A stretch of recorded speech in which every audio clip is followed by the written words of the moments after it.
Hello, everybody. Welcome back to the live stream. I assume many of you will have been watching me this morning when I covered some of the early results as they were coming in, or maybe the live stream I did with EU Made Simple this afternoon, where we sort of looked at results as they were coming in, especially for Scotland and Wales, and looked at some of the broader narratives that are currently building as results continue to come in England as well. Today is a massive, massive day of election results in England, Scotland, and Wales. It's the most time, or it's the time since the 2024 general election where the most voters have been able to vote. And it is a massively important election in so many ways, especially as it relates to Keir Starmer, the current Prime Minister and leader of the Labour Party, who is currently under a lot of fire, both in his party and generally speaking. And it's also quite a big day in terms of looking at how some of these parties that are growing in size and importance, thinking Reform UK and the Greens, to see how they continue to perform and whether they turn the United Kingdom into a multi-party system rather than the sort of 2.5-party system that it's been for the vast majority of its recent history. So a lot of really, really big stuff happening. But let's start with just covering the basics of what's happened in England.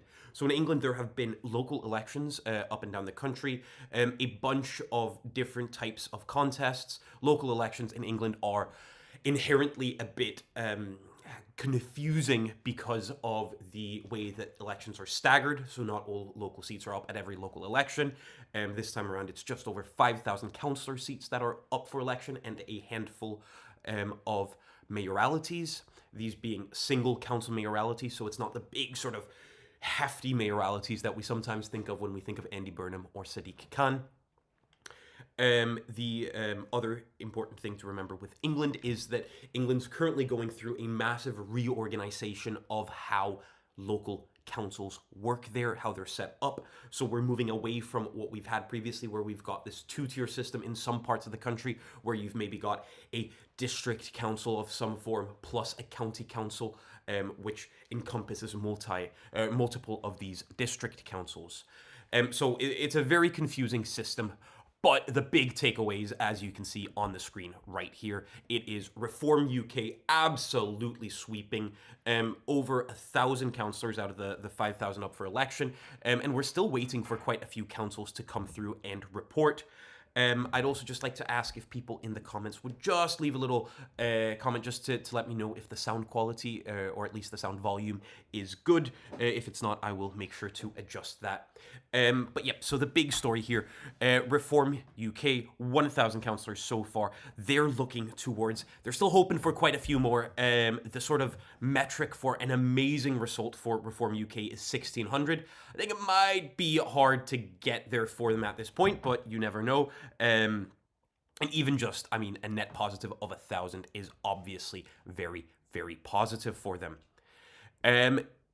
Thank you. Sound is okay, a bit quiet. I can't turn it up way more, but there we go. Lovely. Aside from Reform UK, another party that's been expected to do really, really well is the Green Party of England and Wales. We see them here, 329 councillors. That's up 232. It's fairly positive. The story with the Green Party still hasn't been fully written, though, I'd like to point out. We're still waiting for results to come in from a lot of the central London boroughs. Expect the Greens to do very well there. And we're still also waiting for quite a few results from Birmingham. I also expect the Greens to make some big pickups there. If we look at some of the other stories here, the Liberal Democrats, 670 seats, that's up 93. That's pretty good. I think they were probably hoping for better. But that being said, if we go down here, we are still very much waiting for example, some of these Surrey district councils to report their results. So it could still end up being quite a good night for... Good night. Yeah, I guess it's we're reaching evening. So it could still end up being a good night for the Liberal Democrats. Let's go to the Conservatives. We're just going to jump over Labour for now because there's a big story there. But the Conservatives, 582 seats, down 465. obviously not very good for them either. These are big drops for the Conservatives. They're especially, one of the stories, they're especially losing these county councils over in East England. We're talking Essex, we're talking Suffolk, we're talking Norfolk. These are not very good results for the Conservatives, but maybe slightly above the sort of dreadful scenario that some people in the party had maybe pictured and imagined.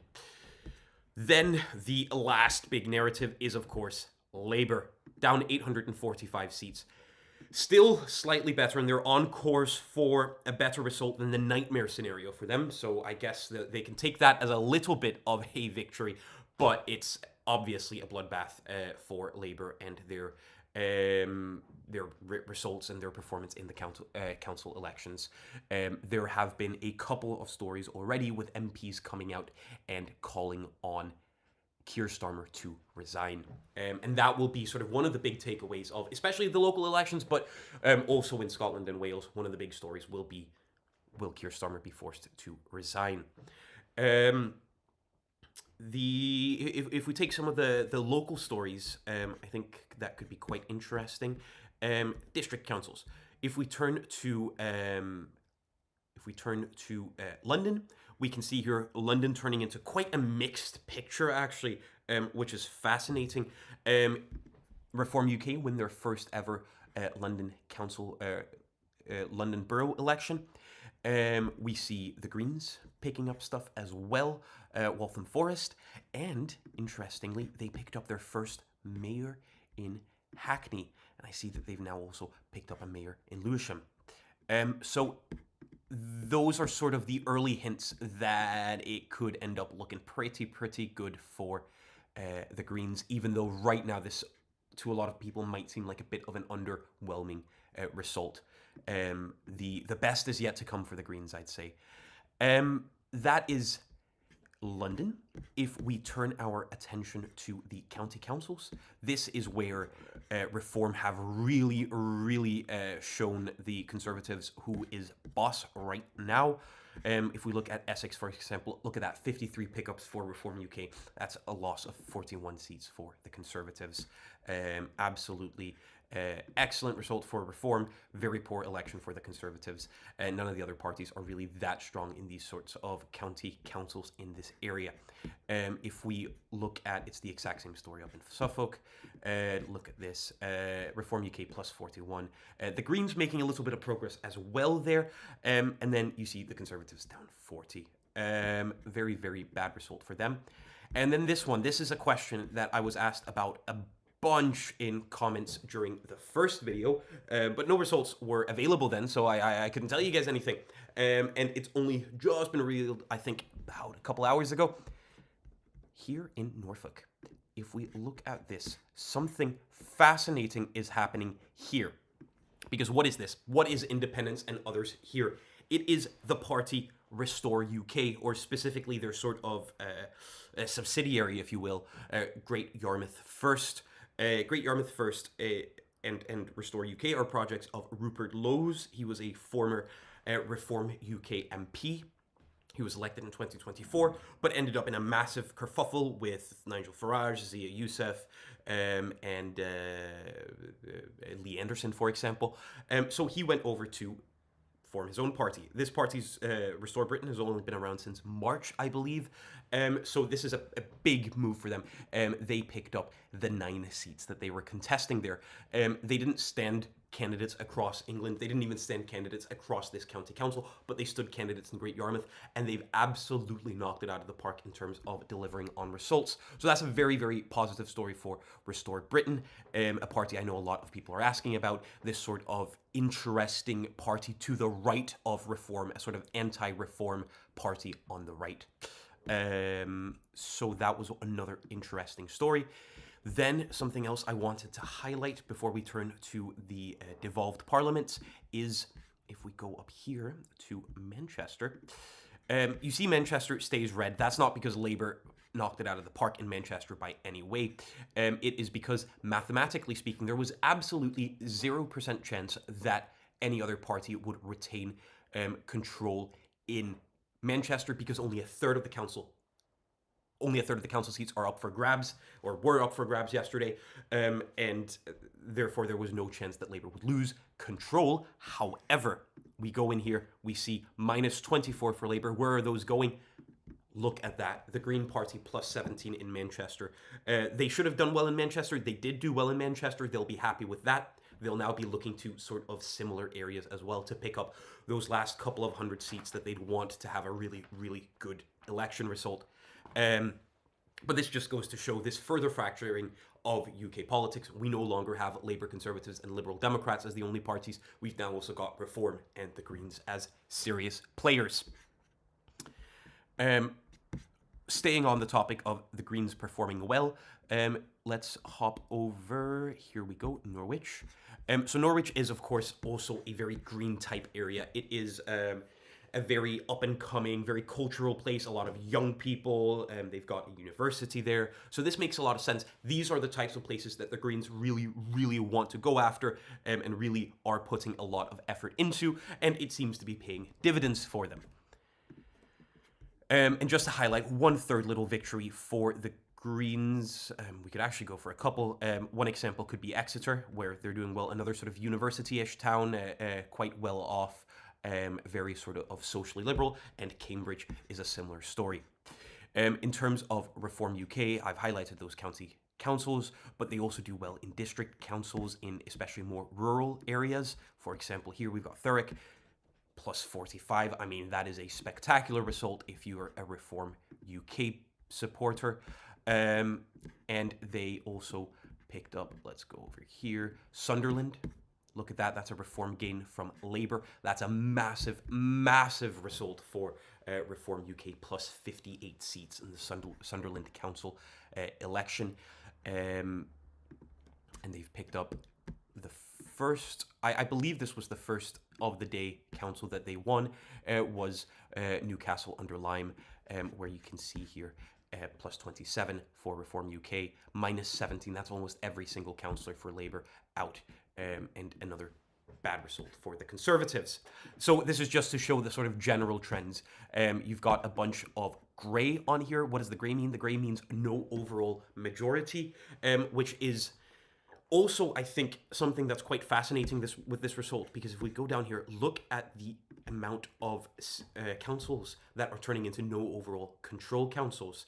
That's plus 14. That is the result very much of the fact that we're now looking at, in England, 5 major parties. It's a lot harder to get a majority, even though we've got a system of first past the post. It's still harder to put together a majority if you've got 5 different parties jostling for it. Lovely. Let's put a pin in England just for now. We'll be returning. There's a bunch of interesting stories in England to cover, but that's just where I'll leave it for now. And we're going to turn our attention to Scotland, because look at that ocean of yellow in Scotland.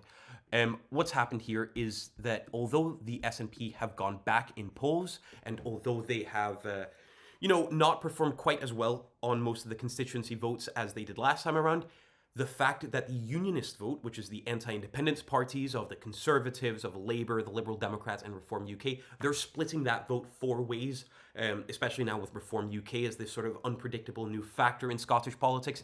That means that tactical voters for the Unionist side have less of a chance in winning constituency seats. We've seen, for example, the SNP pick up a place like Eastwood, which used to be a Conservative seat held by Jackson Carlaw, the former leader of the Conservatives. That has turned yellow to the SNP. We had another example all the way up here, the Shetland Islands, which was a Liberal Democrat stronghold. Look at that, the SNP taking that seat on the back of, it would seem, both a popular SNP candidate, an unpopular Liberal Democrat candidate, but also some vote splitting going on down here. Then, to just further evidence this, I would turn my attention to to the Western Isles, where you also see actually a gain away from the SNP, despite Labour sort of trying to, or with Labour trying to pull together. Here you see what sort of seems more like the natural way that these opinion polls would have something go. You know, the SNP dropping big in vote shares. Here, there was some tactical voting around Labour that there just wasn't in many other constituencies. Overall, the story here in Scotland is that the SNP are on course to be the biggest party. That's probably surprising to absolutely nobody. However, it does also seem like they're not going to take a majority. They will come just shy, most forecasts are saying, and it's worth remembering that this is only half. It's not half. This is only 73 out of 129 seats that are constituency vote battlegrounds. The other 56, I think it is, are leveling regional seats, and we haven't gotten those results yet, at least not last time I checked. Yep, look at that. There's no regional results yet. So we're still waiting for that, because that's where Reform will do well. That's where the Greens will pick up a bit of support as well, and that's where you'll get a handful, at least, of other Labour MSPs and Conservative MSPs. Now, I mentioned the Greens there, the Scottish Greens, which it's always important to note is a totally different party from the Green Party of England and Wales. Well, they've won their first ever constituency seats in Scotland. They took one here in Edinburgh Central. That was Lorna Slater, who beat incumbent Angus Robertson. That was a pretty big story.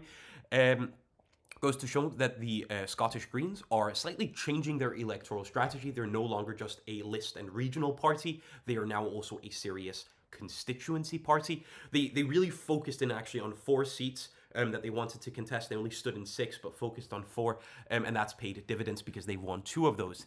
The other being over here, Glasgow South Side, where we've got Holly Bruce winning and beating Kukab Stewart, who is the current Minister for Equalities for the SNP. Look at that, winning by, what is that, just over 3,000 votes. Really, really impressive result for the Scottish Greens. Now, as I said, we are still waiting for the results regarding Reform UK, but they are underperforming in constituencies, I would note. Let's turn to Banffshire and Buchan Coast. Look at this. Most MRP polls actually had Reform UK winning this seat. They didn't. They were, albeit just under 400 seats shy, but they didn't win it. Another seat that a lot of MRP polls actually had Reform UK winning was Ayr. If we look into Ayr, look at that, 4th place for Reform UK on the constituency. That is a shockingly poor performance for Reform UK here, where a lot of MRP polls had the party winning. But this also sort of further highlights the fact that the unionist split, look at this, the Conservatives, Labour, Reform, Liberal Democrats, gave the seat to the SNP. That is, if you look at Scottish politics as a sort of a binary contest between pro and anti-independence factions. Of course, not everyone does, and that's not how all voters think. Couple other stories. We've got, Labour holding on to 2 seats. Those are the 2 seats that they held from the 2021 election. Jackie Bailey, the deputy Labour leader, holding Dumbarton, and Daniel Johnson holding on to Edinburgh Southern. And we've got a couple of Lib Dem seats staying strong here. I believe we're only waiting. Is it only 4 seats we're waiting for? Uddingston and Bells Hill. Skye, Lochaber and Badenoch, and Inverness and Nairn, and then of course Caithness, Sutherland and Ross. These 3 are considered SNP Lib Dem marginals, and then Uddingston and Bells Hill should be a fairly safe SNP seat. I imagine Labour will probably come in second here. All right, that is that for Scotland just now. Let's turn our attention to Wales. Wales, we've got almost the full results, actually. Let's see, I'm actually, should be able to see, if we go in here, can't we see the full full Wales results? Maybe not. Okay, well, the gist of the story is the pro-independence party in Wales, Plaid Cymru, will be the largest party. They won't have a majority, though. Close second, we've got Reform UK. And then we've got pretty much every other party doing pretty poorly. The only party I might highlight as having a little bit of a victory is the Green Party, who have picked up their first ever members of the Senedd, or the Welsh Parliament. They've picked up 2, which is actually a bit of an underperformance compared to the polls. So while they'll be happy that they've made these historically important inroads. They'll probably also be disappointed that they were weak historical inroads. And we see here the Liberal Democrats holding on to one single seat. It would appear in Briochen, an area where they have historically done well. That is the seat of Jane Dodds, who is the leader of the Welsh Liberal Democrats. The story here will be, what kind of government will Wales get? It will be led by Plaid Cymru, but what will they need in terms of support from other parties? Will the Greens be enough, or will they need Labour, for example, to help as well? Those will be the big questions they're asking in Wales. Now, another interesting story in Wales is, if we go to this constituency, there's a party missing here, and that is Labour. And their candidate, their first candidate in this constituency, is Eluned Morgan, who might ring a bell to you because she is the First Minister of Wales and the leader of the Welsh Labour Party. She has not been re-elected to the Senedd. Massively unfortunate result for her. She has now resigned as leader of the Labour Party, and she's congratulated Plaid in her speech, and said that, she wishes them well, with the assumption that they will lead a future Welsh government. So, big collapse for Labour in Wales. Very poor result. They'll be very, very disappointed with that. We're waiting for the last constituency here to report, but once that has happened, we've actually got all of the Welsh results in. Big night in Wales. Of course, the general story, England, Scotland, and Wales, is a poor election result for Labour. It is positive election results for nationalists of all political types, of the sort of nationalists of Scottish and Welsh type, where they're, generally left-wing, centre-left to left-wing parties who want independence for Scotland and Wales respectively, or whether we're looking at nationalists like Reform UK, who are performing very, very well in England, also in Wales, and to a certain extent also in Scotland. I'm going to have a quick look at should I refresh, see what's happened here with Wales? I'm getting a refresh comment. There we go. Yep, and that's Wales done for. That is a Plaid majority. Let me just see if I can't... There was a way to see how they've done specifically in Wales on here. Maybe if I scroll down... There we go, nations, Wales. So look at that, Plaid just short of a majority. So this is 96 of 96 seats.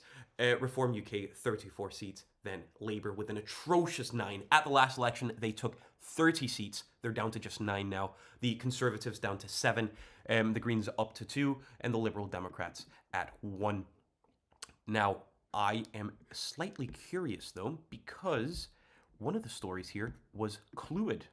But here we see in Clwyd. So one of the stories was there was nervousness in the Welsh Conservatives that Darren Millar, the leader of the Welsh Conservatives, wouldn't re-win a seat. He has now re-won his seat as the very, very last candidate, bear in mind. Interesting. Let's see. So if we go down and we look at the results here in Scotland, this will paint a picture as well. So the SNP campaigned quite a lot on this idea of an SNP majority. They argued that if they got a majority, that is 65 seats, well, then that was a mandate for another independence referendum. They will fall short of that. There's no way that they can catch up on it. However, even if they end up with seats in the high 50s, that is still a massively positive result for them. The only problem, though, there being a bit of expectations management that I don't think the party has done super, super well, because they've been talking up this idea of a majority. What is effectively a brilliant election result for them will still feel like a little bit of a defeat, which is just poor expectation management from their side. And you look at this, Reform UK 0, Scottish Greens 2, Labour 3, Conservatives 4, Liberal Democrats at 5. These numbers will go up quite a lot quite quickly, especially for Reform UK, also to an extent for the Scottish Greens, for Labour and the Conservatives, less so for the Liberal Democrats, once the list votes start being counted. Let's have a look at some comments.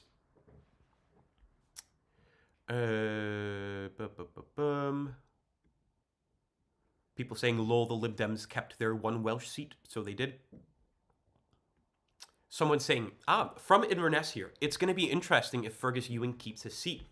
That's a fun contest. Let's go to Inverness.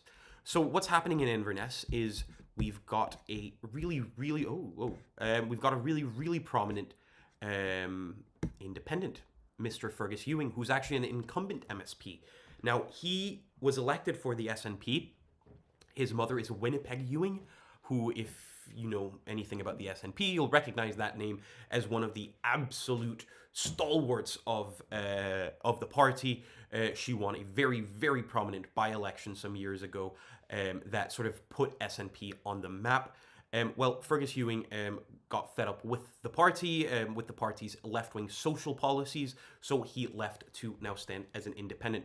Polls haven't been particularly kind to him, MRP polling that is. The question is, maybe MRP polling doesn't pick up on someone like an independent candidate like for Fergus Ewing. He is very, very well liked in his area, so he does have a chance.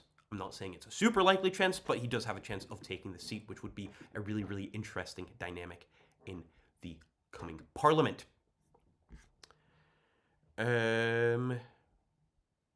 Someone's asking, when is Scotland doing the regional list part of the election? It should be within the next couple of hours. They've already started counting some while they've been counting constituencies, as far as I've been told, by people on the ground. They've sort of been running it side by side, but focusing on getting the constituencies out of the way first. One moment.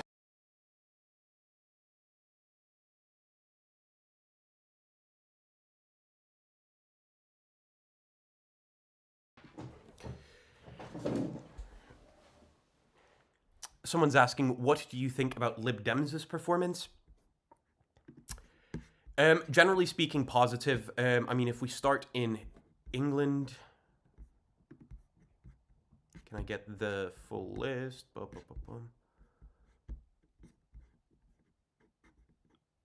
Get the full results. I thought this website was really good at the start of the day, but I'm struggling a bit more with it now. Here we go. So, ahead of the results today, a lot of people smarter than myself sort of set out what are the parameters for a good election result for the various parties. What is a very bad one and stuff like that. So, for the parties expected to lose seats, we've got the Conservatives. A very bad result for them would have been if they have a net negative of more or less than 850. Less meaning, net negative 900, for example. So that would have been bad for them. They're not on course to hit that. So Kemi Badenoch, the leader of that party, will be able to rest peacefully in knowing that she hasn't hit nightmare territory. For Labour, it was minus 1,500. That would be nightmare scenario. They're probably not going to hit that either. So at least Keir Starmer can rest in not losing more than 1,500 councillors. Again, that doesn't sound very great, especially considering it was 2,200 Labour councillors up for grabs. So we're talking about losing 1,500 out of 2,200. I mean, that already requires crazy amounts of losses.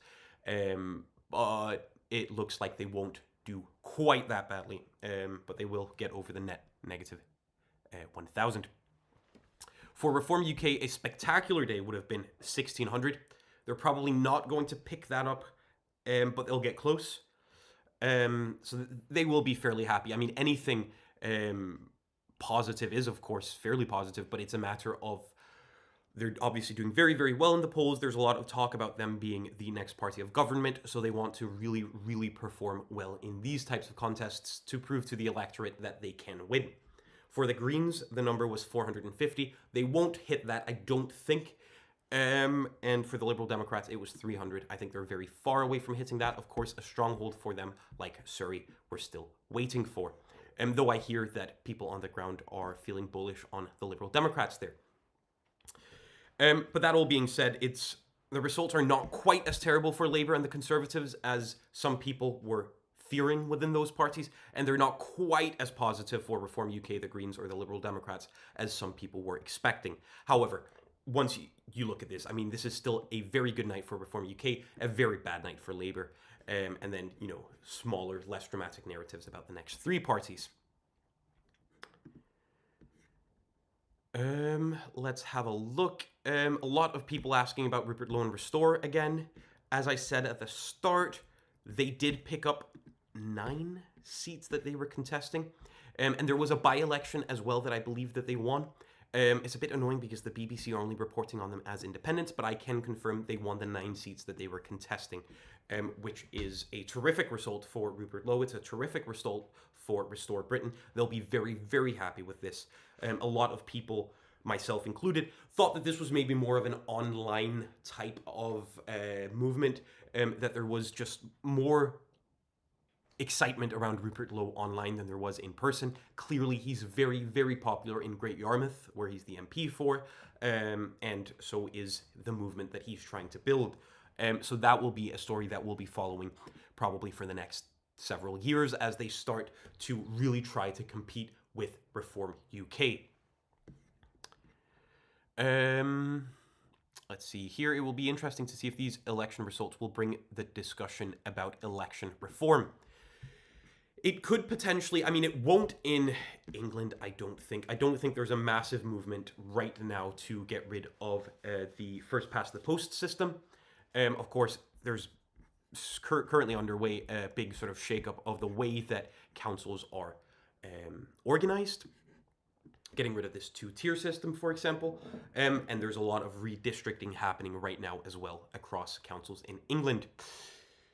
In Wales, if we talk about electoral reform and some interesting sort of electoral questions, well, this is the first time that they're using this system of elections. Other past elections, they used the additional member system, which is the same system that they're still using in Scotland. But ahead of this election, they changed to proportional representation, having these, what is it? I always forget the number. 4, 5, 6, 7, 8, 9, 2, 3, 4, 5, 6, 7. So these 16 6-member multi-member constituencies, counting using the D'Hondt method. They've also moved up from 60 to 96 MSs, or members of the Senate, in Wales. So this is interesting. It's a new movement in Wales in terms of the way that elections are run there. Scotland, I don't see electoral reform anytime soon coming here. People are still trying to wrap their heads around the additional member system. I personally am not a very big fan of it. I think it can get quite messy, and especially lead to all this tactical voting nonsense. However, that's the system in Scotland, and there hasn't been a movement to try to change it. What there has been a lot of conversation, though, about across the UK is why are the results only being announced today rather than yesterday? So obviously the election was held yesterday. So in a general election, what you would see is that the results would then be counted during the evening and into the night. Instead, they've decided to wait till the next day in Scotland, in Wales, and in a lot of council areas in England, with quite a few people raising concerns about this, saying it would be better to just get it over and done with, and also a couple of simmering comments on social media I've noticed with people questioning whether this is a way to rig the system or to, create voter fraud. There's been very, very little evidence of voter fraud this time around. I know a couple of areas have dealt with a very, very minor handful of incidents of alleged voter fraud, but it's not a widespread problem. At least there's no evidence for that. So that's, I think, the only sort of voter reform that could happen is if they decide to go back to counting in the evening. Now, I'm going to read a couple more comments. Thank you so much to everyone leaving comments. Great way to get the conversation going. Let's see. Ilias Sporidis. Is it just my idea, or do the Greens feel like they're underperforming a little? I mean, they are polling at 3rd place, right? Yeah, so I think the Greens are underperforming a little bit. If we take Wales, where the full result is in, they only get 2 members of the Senate. That's less than most polls actually had them at. So that's a bit of an underperforming. In Wales, in England, we are still waiting for some green good areas. We're waiting for a lot. Look at this. Central London, still very, very underreported. If we take Where could I imagine that they do well? Let me find. Has Islington been reported? Okay, Islington has been reported, and that's a Labour hold. But I imagine, yeah, look at that. The Greens gaining 16 seats. Let me find another one where I imagine they could do well. Yeah, I imagine they could do okay in Newham. We're still waiting to get results in these central-ish London boroughs. They could pick up a lot there. And then I also saw someone in the comments asking about Birmingham. Birmingham is probably the biggest contest we are still waiting for. We've got about half the seats, well, just shy of half the seats declared. And if you look at the narratives that are building, pickups for the Greens, pickup for some independents. Some of these I saw on the telly earlier are these Gaza-type independents that we've seen people normally of some sort of Islamist political ideology, very, very pro-Palestine, and sometimes also some fairly socially conservative political views, especially with regards to LGBT issues. They've picked up 5 seats. We've got the Greens +6. We see Reform UK also doing well. And then, of course, look at that. Labour -21. Terrible for Labour in Birmingham, which is otherwise very much a Labour city. I mean, look at this. Since 2015, all the elections have been Labour good elections, more or less. So that will be interesting. I think that's the big one we're still watching and waiting for. There's only about 50 seats left up for grabs, so they won't...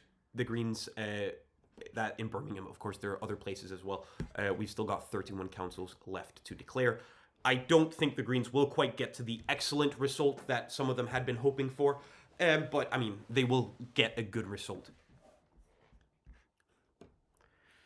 Okay, Renew Europe. Who do you think the SNP will be in coalition with? I can answer that pretty simply, I think. So... First of all, I'm not certain that it will be a coalition. It could be a coalition. Last time around, though, it was what was called an agreement. But I imagine that the Scottish National Party will form some form of agreement or a coalition or a confidence and supply arrangement with the Scottish Greens. Now, of course, that's not a majority just yet. The SNP might still pick up a couple of seats and also expect the Greens to pick up at least 1 seat for every region at this point. So what is that? That's plus 8 seats. That takes them to 10. That's 65. That's a majority. The SNP, if they pick up a couple more, and the Greens, if they get a couple of areas where they get more than just one regional MSP, well, then you're looking at above a majority. So I think that's all they need to form some sort of agreement. The SNP could turn rightwards towards the, I say rightwards, the Liberal Democrats aren't that rightwards of the SNP. Their big disagreement, though, being independence. However, Alex Cole-Hamilton, the leader of the Scottish Liberal Democrats, has been out saying that will not happen while he is the leader of the Liberal Democrats. So I strongly doubt that. I think the only way that the Scottish National Party can very seriously go in is towards the Scottish Greens. Let's have a look here. All right, Phantom 22. Plaid Cymru will probably have to work with Labour, right? Well, let's have a look-see. So they need 49 seats for a majority. And yeah, so there's no majority that they can get without Labour. With Labour, that's a majority. Maybe they want to just work with Labour to try to keep it as, you know, small in terms of amount of parties that you'd have to work with. Their ideal scenario would have been to be able to form a majority purely just with the Greens, but that's obviously not going to happen. The alternative would be Greens. The Liberal Democrats are also potential partners, but look at that. They've only got the 1 seat. Can't really use that for very much. Even with the Greens, that only takes them to, what, 46? They need 49. They will need Labour.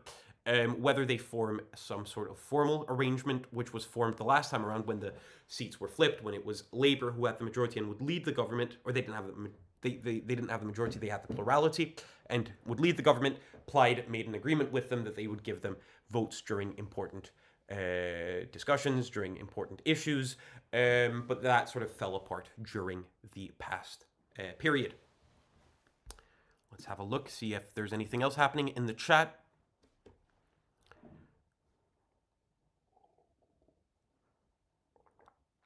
Normal Boy All of Rupert Lowe's party's gains were all from one council, if I recall correctly. That is indeed true. It's all from one county council. If we look here, it is in England. It is the County Council of Norfolk, where if we go in here, look at that. It is these seats here, these 9 pickups. Yeah, they're all very specifically from a very specific part of this Greater County Council, all from the Great Yarmouth area. But in Great Yarmouth, they absolutely dominated, winning all of the 9 seats that they were seriously contending. That's a massive deal for them. The question now is, can they broaden this out to also include other parts of the country? They'd initially said that they wanted to run council candidates across England. They later pulled back on this when it became clear that they didn't feel that they had the capabilities to vet and stuff like that. Turning to Leeds, where about a third of the council was up for election, this just sort of further proves the broader narrative here.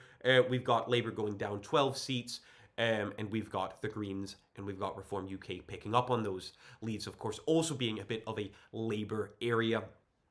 And, of course, Leeds having cosmopolitan student populations, having some very, very ethnically diverse areas where the Greens will do well, but also having some areas, especially on the outskirts and in the more working class communities, where Reform UK have clearly made inroads. I'd also like to turn to...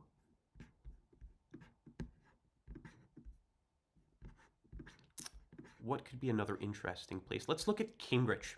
So Cambridge is, of course, part of this greater narrative of no party majority. But as you can see here, Labour going down 6 and those all going to the Greens. Cambridge, of course, having a massive student population. And you can see that reflected very, very clearly there. Cambridge also having a lot of cosmopolitan type voters. This is the broader sort of Labour to Green pipeline that you see. It is young voters, it's cosmopolitan types, it's ethnically diverse neighborhoods. It tends to be wealthier parts of the country and parts where there are universities attached to them. So an area like Cambridge makes a lot of sense for the Greens.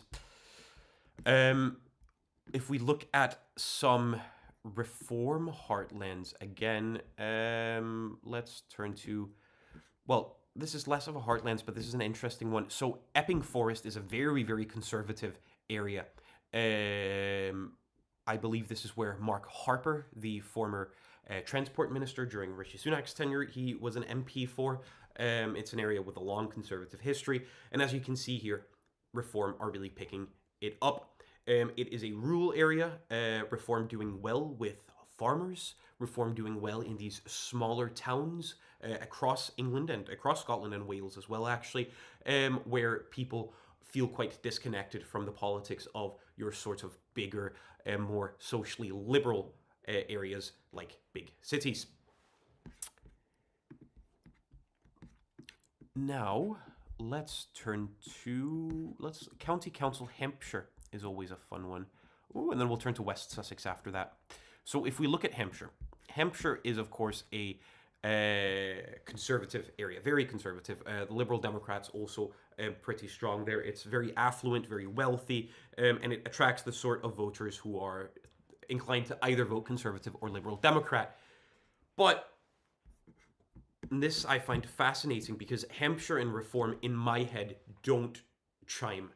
But clearly, a lot of people, even in these areas, and it might not be the affluent parts of a larger county council like Hampshire, but the less affluent parts, but to see Reform UK gain 20 seats in Hampshire, it surprises me quite a bit, but it also just goes to show how well Reform are doing. Let's see if there are any comments. Lupolino123. Will the SNP still call for another independence referendum, considering they fell shy of an outright majority? So part of their election strategy was to say, if we get a majority, if we get 65 seats, we will call another independence referendum. Of course, the important thing here is that they can't. They legally cannot call another independence referendum. That's up to the government in England, or that's up to the government in London. That's up to the UK-wide government. And that was part of the Scotland Act of 1998, which said that matters like the Constitution are reserved, which means that they're up for the UK-wide government, not the Scottish government. Whereas powers that the Scottish government have are called devolved powers.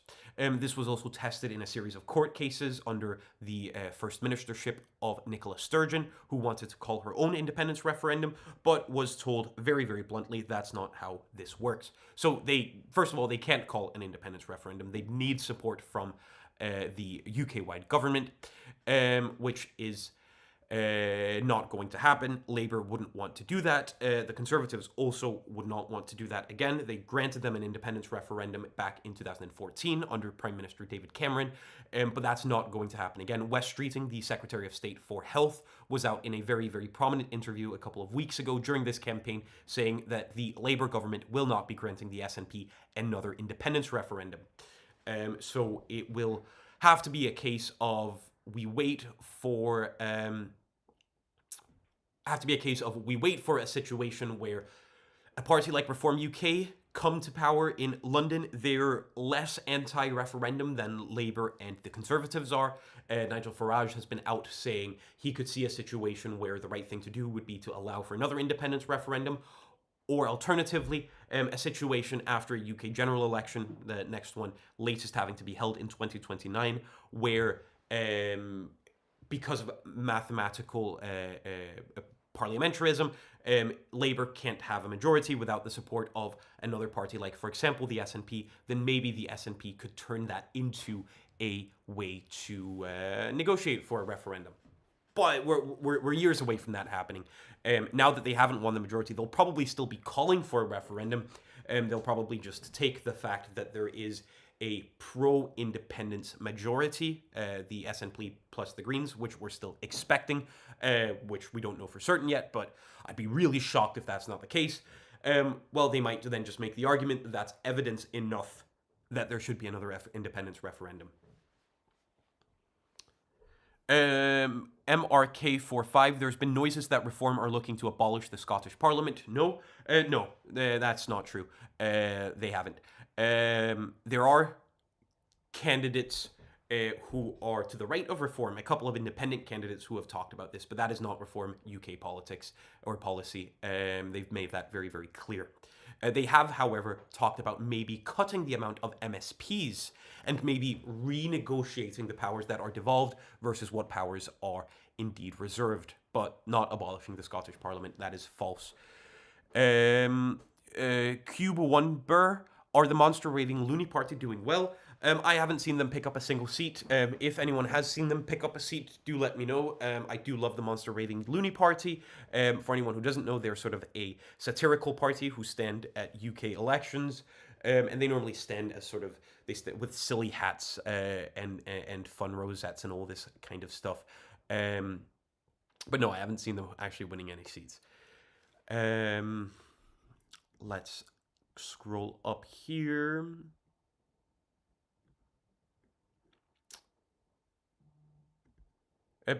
Benjamin Munoz, 590. Did your party stand anywhere? No, not officially. Some Your Party candidates did stand, but as independents. And they also... and Your Party did endorse some candidates who stand as independents, but Your Party didn't really stand across England, and they definitely didn't stand in any parts of Scotland or Wales.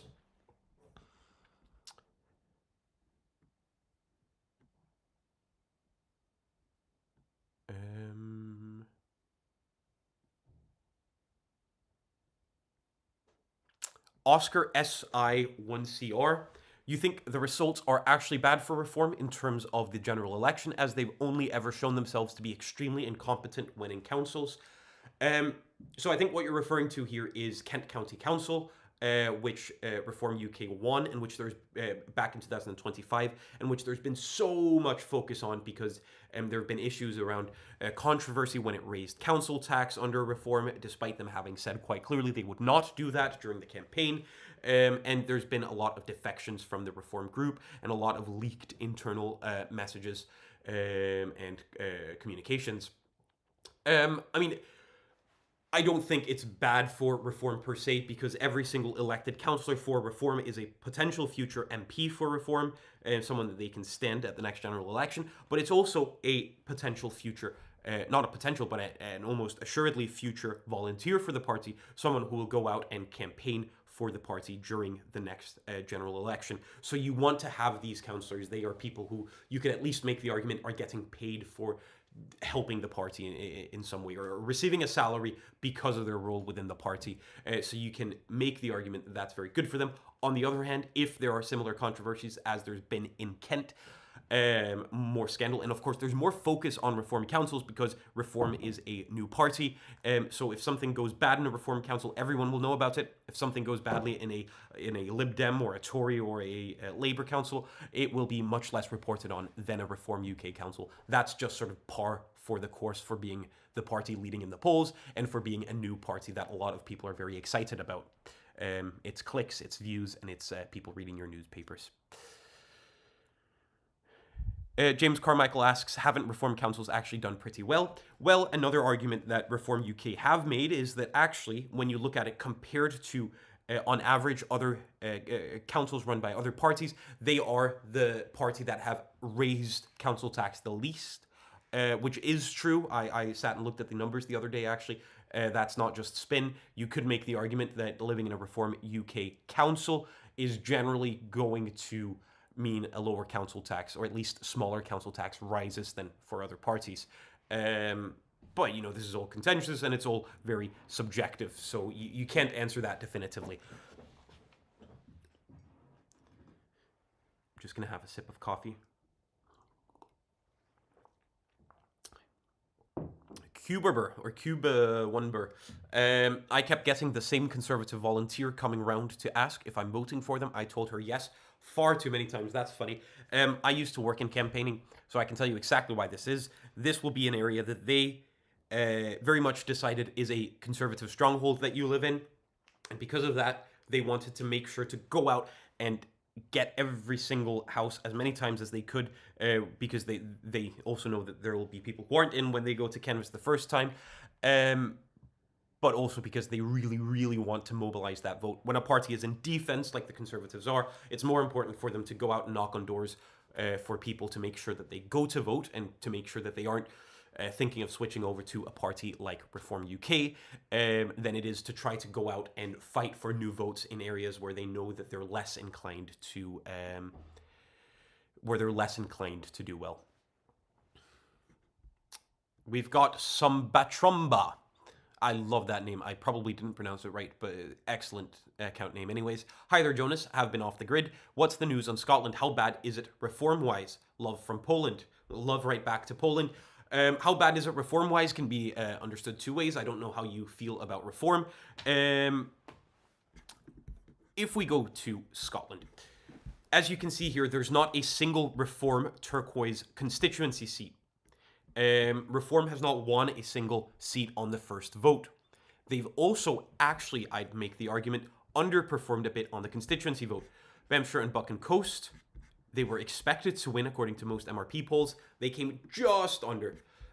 Most MRP polls actually also had Reform UK in second in something like, I believe it's Aberdeen Deeside, the Liam Kerr seat. Yes, most MRP polls actually had Reform in second here, but you can see that wasn't the case. It turned out to be the Conservatives who took second.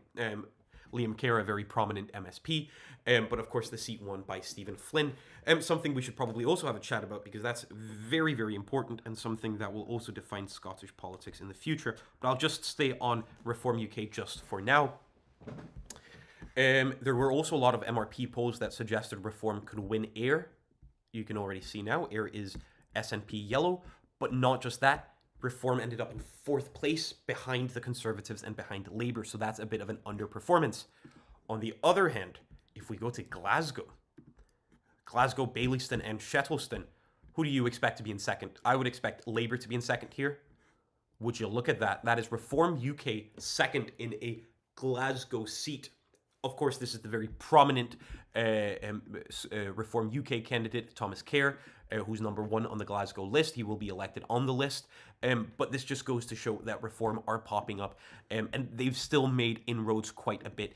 If we look at some of the other Glasgow seats, though, where there are less prominent SNP candidates, look at this, Audrey Dempsey, not in second, but still a pretty decent third. She's been a very controversial candidate, having said some pretty interesting stuff throughout the campaign.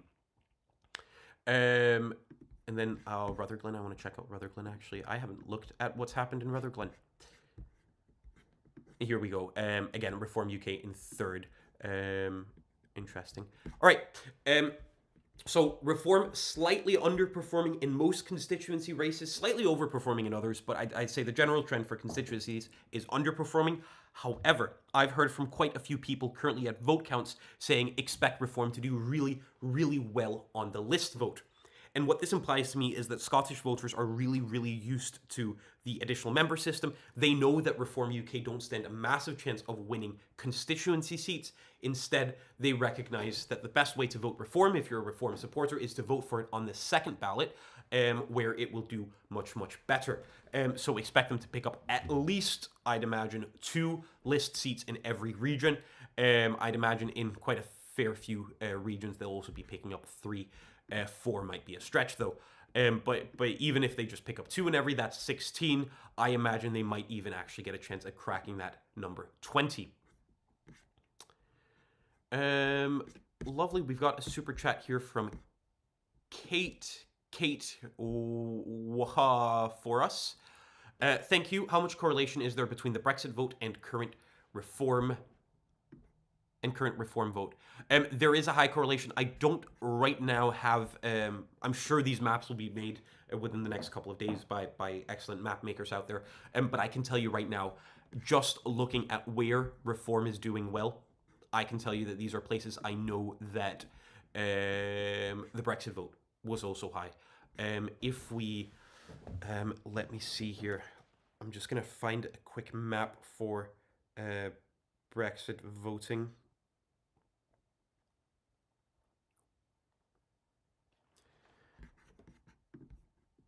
So you had fairly high results up in this area for Brexit. You also had fairly high areas down here in the south of Essex. So this is a perfect example. People in the south of Essex here voted very much for Brexit, and you can see the results here. Very, very Reform UK coded. And even just somewhere like Basildon, if we go in, it says no overall majority, but look who's the big winner here. It's not any of the other parties, it is Reform UK. This hasn't been an election about the EU. The EU hasn't been much discussed. However, there's a correlation between the types of people who vote for Brexit and the types of people who vote for Reform UK. It is primarily working class, socially conservative, fairly rural people, not voters in big cities. Aquabird21, several councils have become no overall control. What does this mean for the way decisions are made for these areas? What does it mean? That's going to be so fascinating, and we won't know until the next couple of days. But effectively, what it means is that they'll need to come up with some form of an administration where there's an agreement between different parties. That could be that they go into administration together. It could mean that they form an agreement where one party is in administration while another party gets certain certain admissions from them in terms of policy that they care about, and then they'll support them for other stuff as well. But generally speaking, what it means is that it's about to be a lot more difficult to run a lot of councils across England, and it means that we need to start getting used to the United Kingdom being a multi-party state, not this 2.5-party state that I think most people who grew up around the same time as me will know.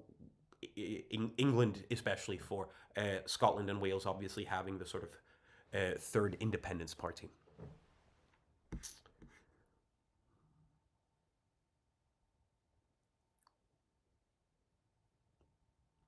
I'm having a look here.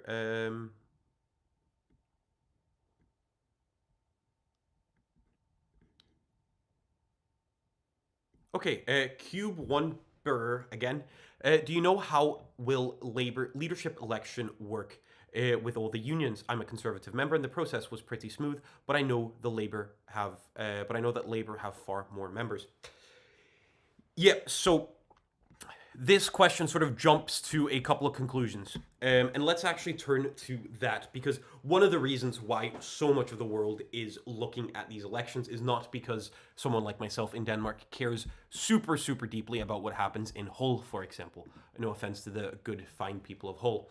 However, the reason why it's important is because we are currently looking at a situation where Keir Starmer, the Prime Minister and leader of the Labour Party, is historically unpopular. He is the most unpopular UK Prime Minister for as long as opinion polls have been conducted. I need to keep saying that because it is wild to me just how unpopular he is. On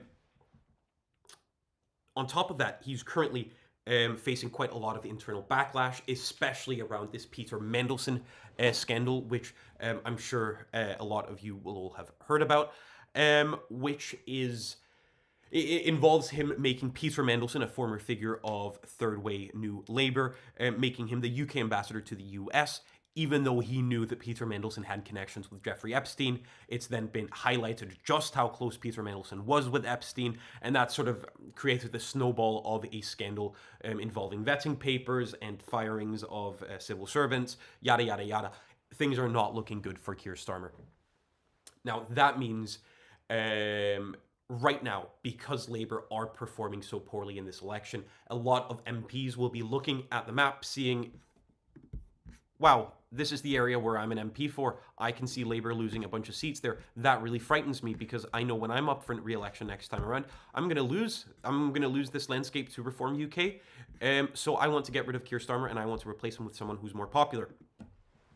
It also means that cabinet ministers are growing tired and weary of going on TV and defending scandal after scandal around Keir Starmer.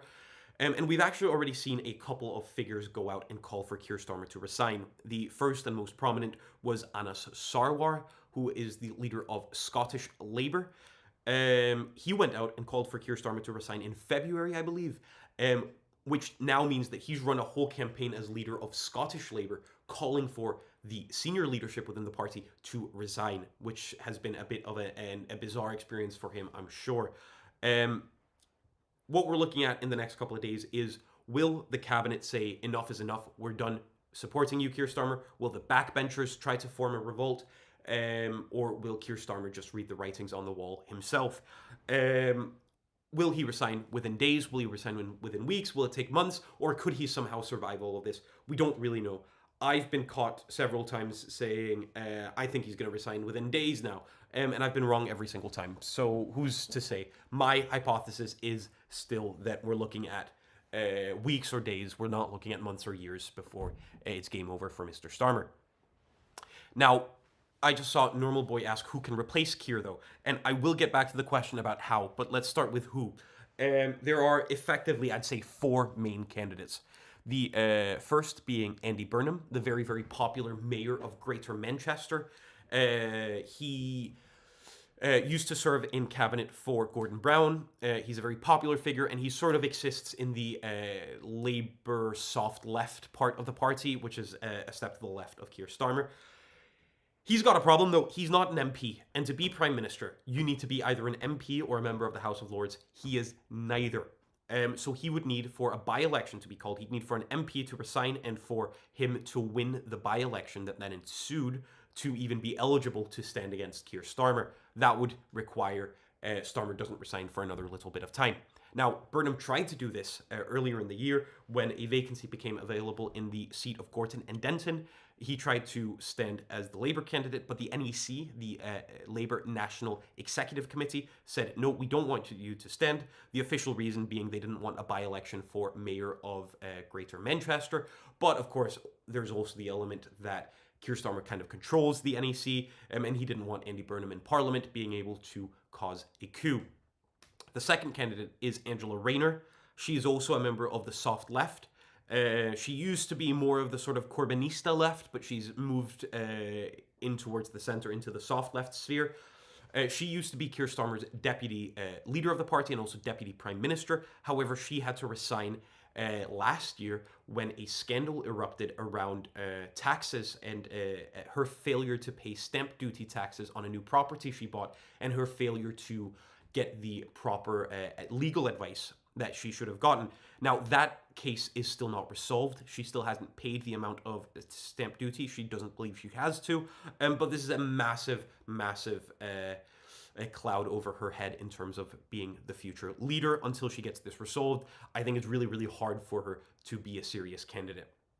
The third candidate would be Wes Streeting. He is a sort of moderate centrist figure. He's very much a Starmer type of guy policy-wise. He rose out of New Labour. He's got a couple of problems, though. First of all, he was also very close to Peter Mandelson. Once the first Peter Mandelson scandal broke earlier this year, he did the very strange thing of releasing all of his text messages between him and Peter Mandelson as a way to show openness, I think, but it ended up revealing just how chummy the two of them were. So he's got to contend with that, but he's also got to contend with the fact that Keir Starmer's not just unpopular because he's not super charismatic, he's also unpopular because of policy. Wes Streeting has a similar policy to Keir Starmer. So would it make sense to replace one leader with another leader with the same substance when voters are clearly showing that they're not interested in that substance? The fourth leader candidate, potential, is Ed Miliband. He is the current Secretary of State for Net Zero and Energy. He is a former leader of the Labour Party. He lost a general election to David Cameron in 2015. And he is also sort of a person of the soft left part of Labour, similar to Burnham, similar to Rayner. But I'd say if you had to sort of place the three of them on a spectrum, I'd say Rayner's the most left-wing, then Burnham, then Ed Miliband. Now, Miliband is very, very green. He's profiled himself on green energy. That's very popular with a certain group of voters, but it's also very unpopular with another group of voters, not so much within the Labour Party, but broader across the UK.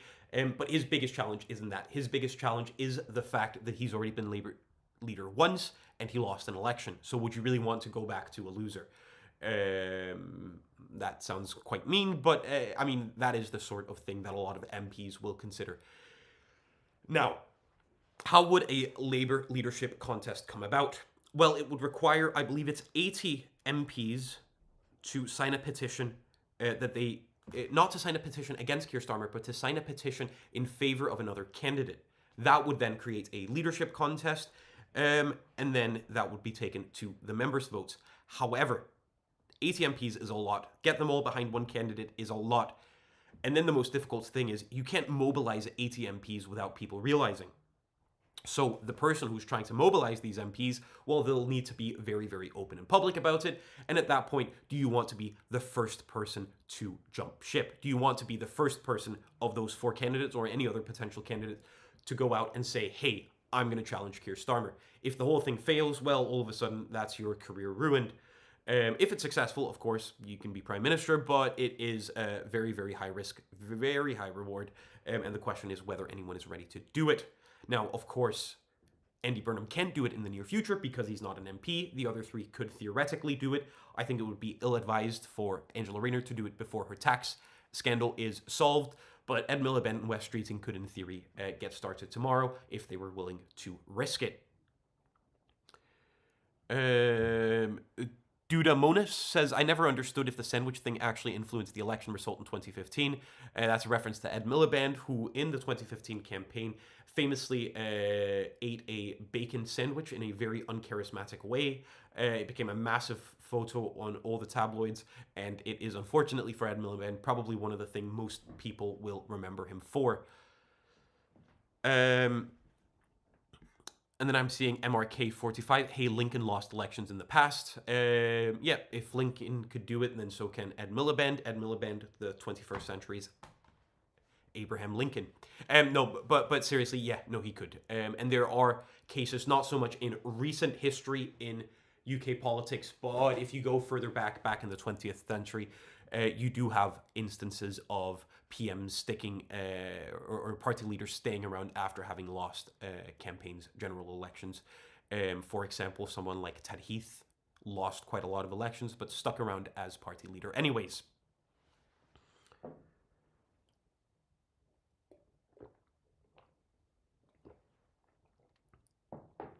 Let's see here.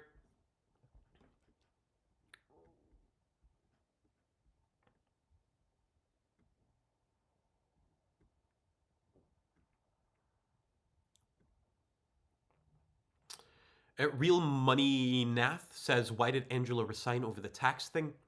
The general public doesn't really care about that sort of thing, I don't think. So why do party insiders?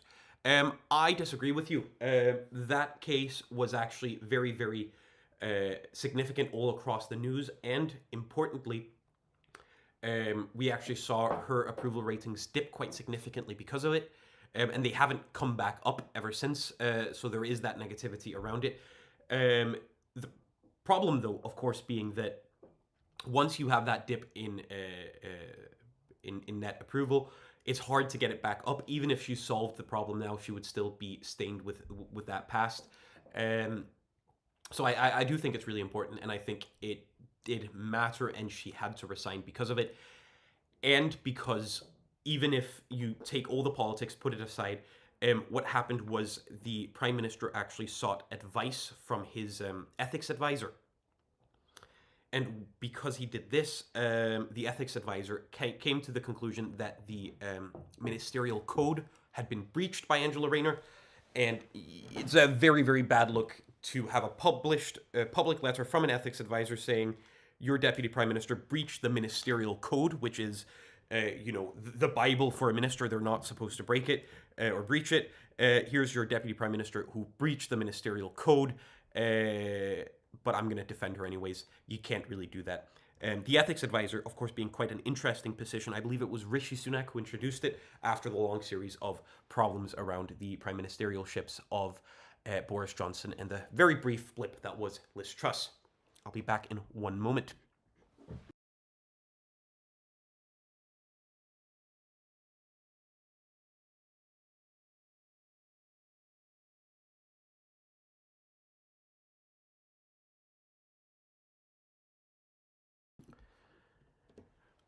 All right, I think it is time to turn back to Scotland a little bit, because something interesting is happening in the sense that I think we've got another election result. Scotland. I might just need to reload. Here we go. Caithness, Sutherland, and Ross. Now, this is no big surprise. It would have been surprising if the Liberal Democrats didn't take this, I think. I think they've been taking this in the vast majority of MRPs, but this is still a take from the SNP. You see the Liberal Democrats up almost 12%, the SNP down 12%, which is, of course, very positive for the Liberal Democrats. The SNP would have wished to keep this, but I think this was a long shot for them, and they knew that throughout the whole campaign. And this just goes to further cement the fact that they're not going to get a majority at the end of the day.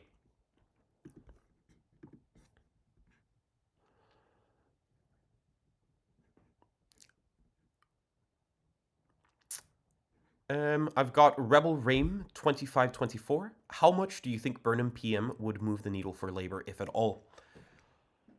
I honestly have absolutely no idea. You could end up with a situation where Burnham comes in and reinvigorates the party, or you could end up with a situation where the Labour where the Labour brand has already been so tarnished, which I think, if I had to guess, and don't take my word for this, but if I had to guess, I think the Labour brand has been tarnished to the point where they at least won't win a majority at the next election. Could they maybe end up with a plurality and beat Reform in that sense? Maybe. But I think their best bet would be a hung parliament where, together with some of the other sort of centre-left to left-wing parties, they could maybe cobble something together. I don't think it would massively move the needle. But I think it would probably be their best bet if they had to try to do something, which they do if they want to have any chance of winning the next election. Smell 4685. Something funny is that Lib Dems actually lost the Shetlands to the SNP. Yeah, this is fascinating to me because the Shetlands is a safe seat for the Liberal Democrats. It's always been a safe seat for the Liberal Democrats. Not always, but going back a long time. I imagine there will be some local factors at play here, an unpopular Liberal Democrat candidate or a popular SNP candidate. I don't actually know. This is a bizarre result. And I remember this morning getting the first couple of reports in to my phone that the Lib Dems were expecting to lose the Shetlands, which I didn't quite believe. I thought that was silly, but hey ho, here we are. Alrighty. I want to go back and look at this. Aberdeen, Deeside, and North Kincardine. Stephen Flynn has just won a seat in the Scottish Parliament. Now, for those of you who don't know who Stephen Flynn is, he has, up until now it would seem, been the leader of the Scottish National Party of their Westminster group. So he's effectively been the SNP's #1 guy in London, which is quite a big, prolific position. But he's now decided he's going to go to Edinburgh instead. He's going to be an MSP. And he has said that that means he's going to resign his seat in Parliament. So first of all, that means we're going to get a by-election in the Aberdeenshire area. Secondly, it means that we've now got a massive fish, a massive big fish in the SNP group in Holyrood. Holyrood being another name for the Scottish Parliament. And he's someone who isn't exactly quiet about his ambitions for one day being a future First Minister of Scotland.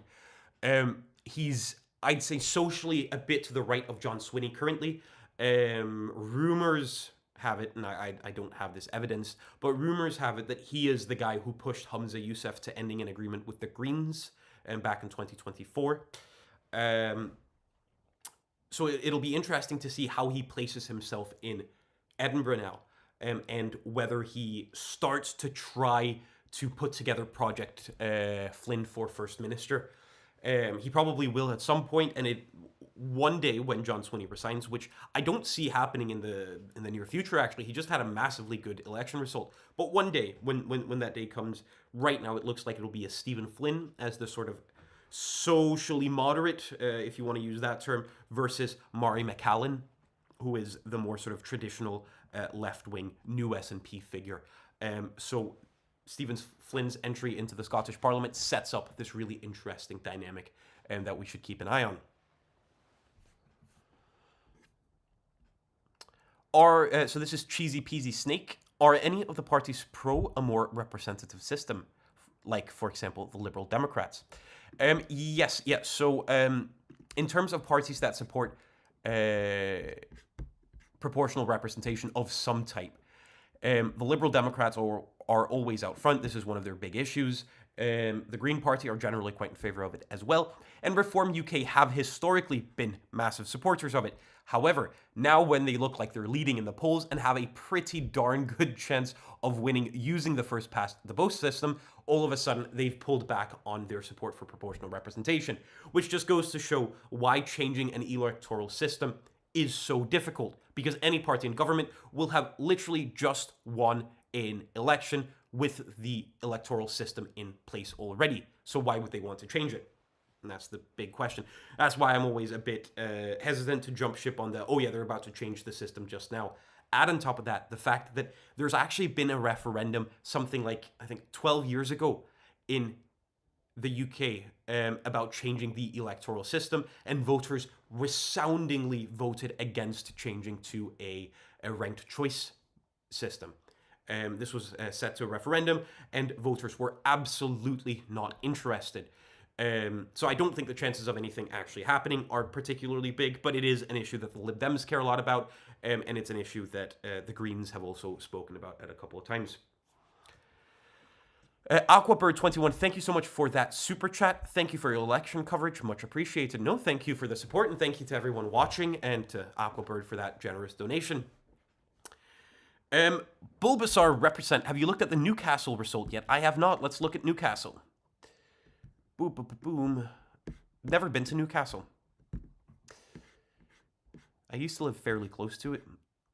All right, look at that. The Greens plus 22, Reform plus 24, Liberal Democrats plus 2. And what have we here? Oh, wow. Labour minus 44. I mean, if there's something that's representative of the larger themes of this local election, it is this. I mean, Labour losing a bunch of seats. Who are they losing it to? Partially to the Greens. Newcastle, of course, also has a very sort of thriving, growing cultural scene. They've got universities, they've got a lot of young people, they've got a lot of cosmopolitan types in Newcastle. Those are the types of voters who would vote Green. But they've also got working class areas, parts of the city. Those are the ones that would vote Reform UK. So this is that story. And then you've sort of got the Liberal Democrats acutely in the middle there with plus 2. The Liberal Democrats do pick up some seats. Howard Murphy 743. That referendum was done in a way for it to lose. It came from the Lib Dem Tory coalition. So yeah, that's in reference to changing the electoral system. I mean, that's how all referendums are set out, to be fair. The Brexit referendum was designed by question, by timing, everything, by the government for it to lose. The same with the independence referendum. Though the independence referendum actually ended up being a case of Alex Salmond, who was the first minister at the time for the SNP, actually getting to set a lot of parameters himself. But the general vibe is that a prime minister will set a referendum they don't want to win up to lose. It's pretty standard practice. That doesn't mean it's impossible. I think the result for that referendum very much spoke on its own, even if you can make the argument that it was set up to lose or not to do particularly well. And the Lib Dems at the time were terrible in terms of getting their message out there. A lot of people were confused about what ranked choice meant, and they didn't understand the arguments for it.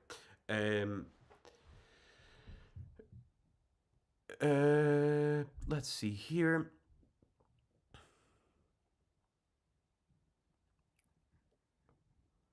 And then we've got Big Bad Guy 549. I want to keep first past the post in the UK.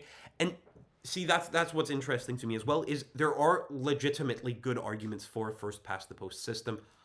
I'm a proportional representation guy, to be honest, but I also see some of the positives of first past the post. Having a local MP, or in the case of Scotland, an MSP, who you can hold accountable for, and whose job it is, aside from, you know, legislation and voting on that stuff in the Parliament, whose other job is to get close relations with the council, get close relations with the council executive, and these much more sort of local elements that you wouldn't get with proportional representation.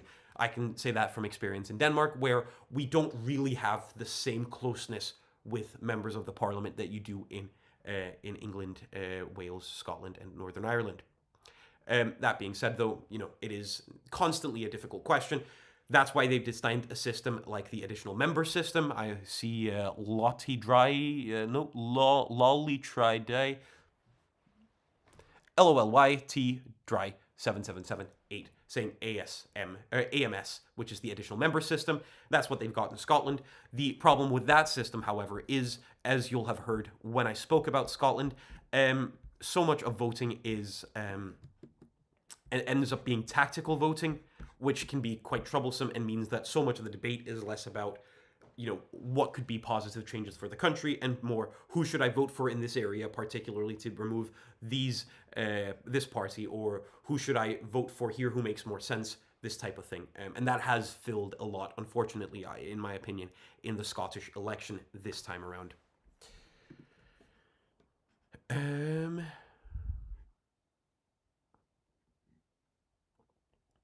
And then there, okay. I like this comment from Little Big T.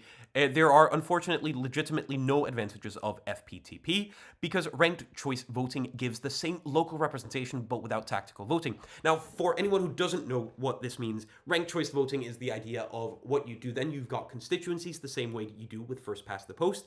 However, instead you go in and you rank the candidates. If a candidate gets more than 50% of the vote on the first vote, easy peasy, they win. But otherwise, you start eliminating candidates from the bottom in terms of who got the most first votes, and then you send their second votes up to whoever got their second vote. And that should, in theory, create a system where you end up with the most generally liked, the person who can sort of build a 50 plus percentage majority support behind them, or the closest thing to it. Yeah, I think ranked choice voting theoretically is a brilliant idea. They use it in Scotland and Wales for their council elections, where I actually think it works quite well. It just does require a lot of voter education. I know a lot of people do get confused by it. I've been to a lot of vote counts for local elections in Scotland where it's very clear when you're looking at the ballots come in that a lot of people don't understand what they're voting and how they're supposed to be voting. But yeah, also an interesting idea.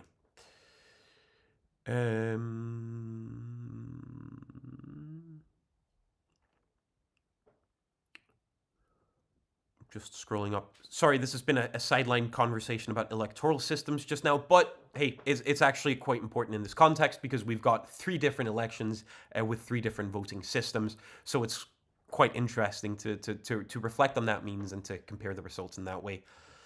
I'm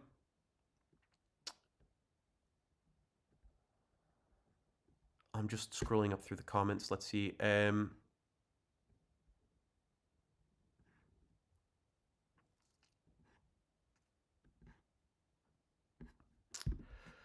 Well, for a lack of questions in the comments, let's turn to England.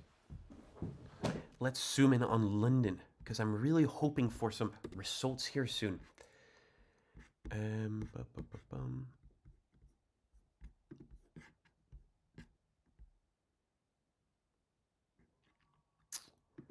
So Hillingdon, I think this was a fairly recent call.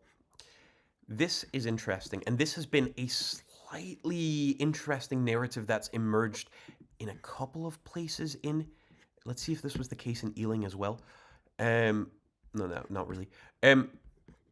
I got a message earlier in the day from someone at the vote count in Hillingdon saying that Reform UK would do well, but the Conservatives seemed to be on a bit of an increase as well. And you see the same thing in Hounslow.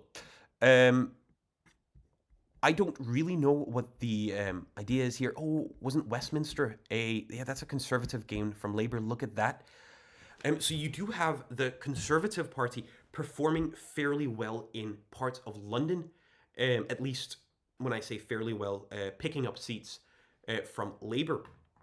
Now, this could speak to an idea of what the future Conservative Party could end up becoming. Because maybe Reform UK become the party of small towns and of rural areas, while the Conservatives become big city, centre-right Conservatives.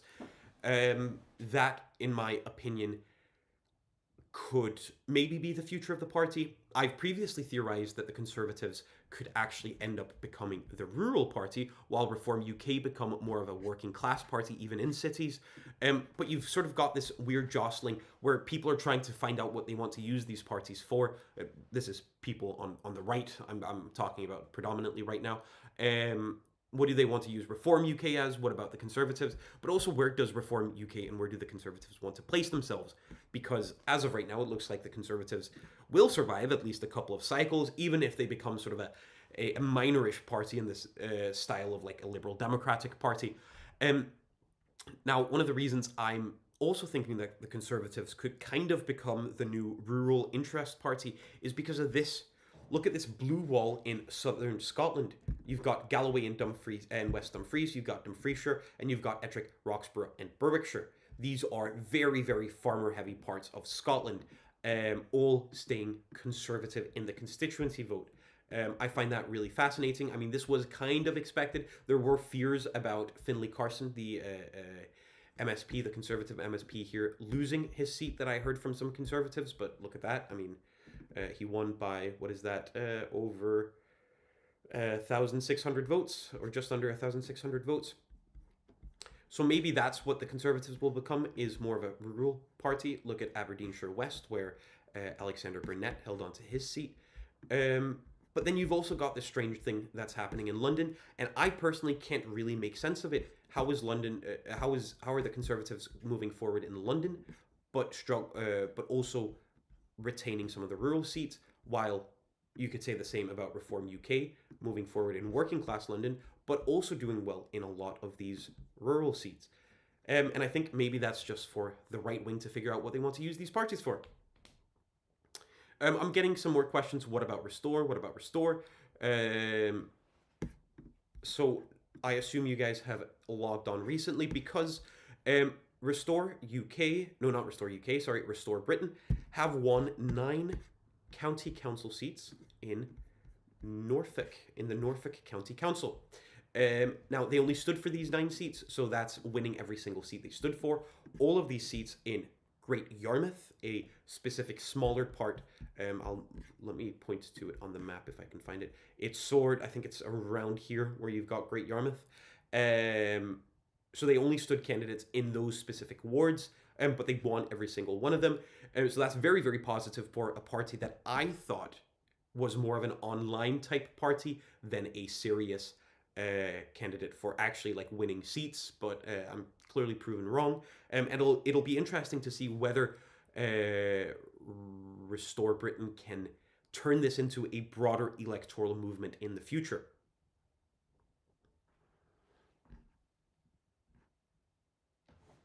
Caroline Ford 1, working class multi-ethnic London did not vote for reform. Havering is not culturally in London. Well, it's not multi-ethnic in Havering, but there is quite a big part of it that is fairly working class. But no, I mean, that is the type of area that Reform UK does well in as well. But it is within London officially, so that is a big victory for Reform UK anyways.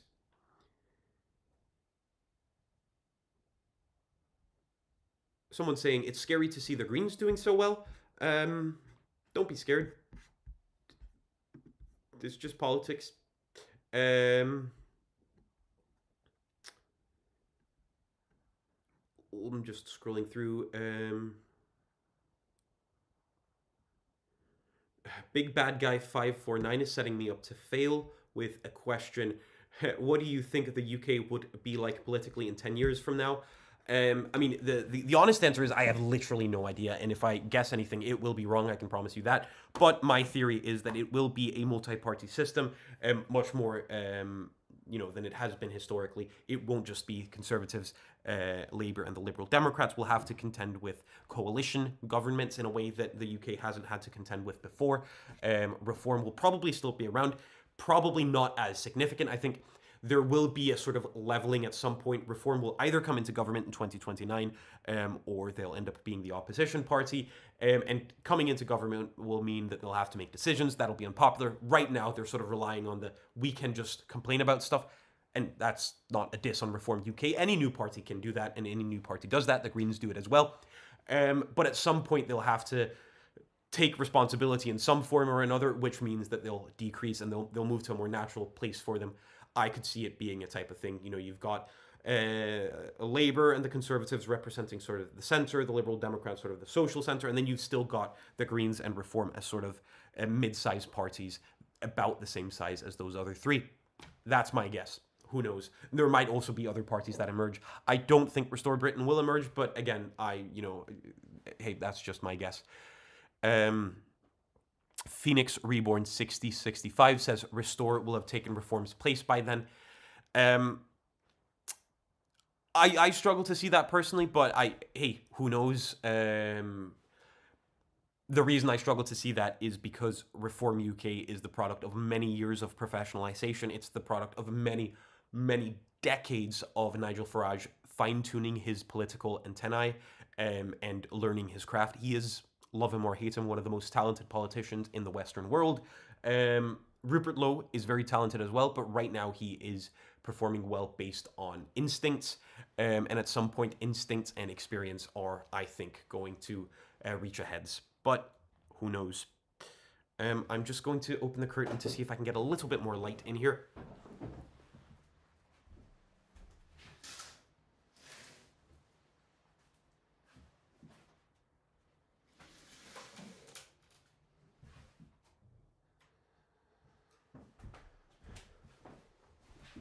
I don't know. Not sure that did very much, but it was nice for me to also be able to see the evening sky. Someone saying they should institute mandatory voting. I think that's an interesting take. I'm personally against it, but there are strong arguments for. Corp blockation. Good morning from New Zealand. Good morning. How many seats has Reform won? Well, let's look at the updated number, shall we? So this is out of 5,066 seats. Reform have so far won 1,231. That's a net positive of 1,229. We've still got, what is that? 21? Is that math right? 21 councils left to declare. So, you know, they've still got time to win a couple of more. Not a couple more, a couple more 100 seats. So it's been a good day if you support Reform UK. It's been a fairly good day if you support the Greens or the Liberal Democrats. It's been a less good day if you support the Conservatives, and it's been an outright disastrous day if you support Labour.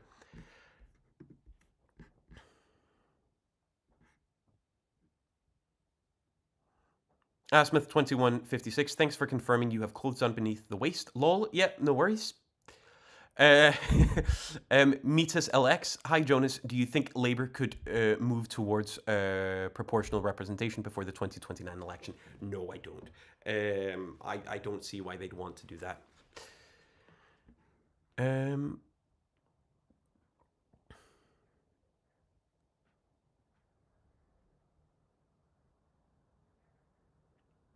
Scotland's lists are coming in, says Sean Glennon B. Ooh. Let's move to Scotland region. I might need to read. We've got Mid-Scotland and Fife. All right, interesting. 2 Labour seats, 2 Reform, 2 Conservative, and 1 Green. So, let's see here. In terms of Labour Reform, for both of these parties, I think this was as expected. Reform might have hoped to overperform slightly and get 3. The Conservatives will be happy with 2. They couldn't have hoped for anything better than 2 if they were being realistic.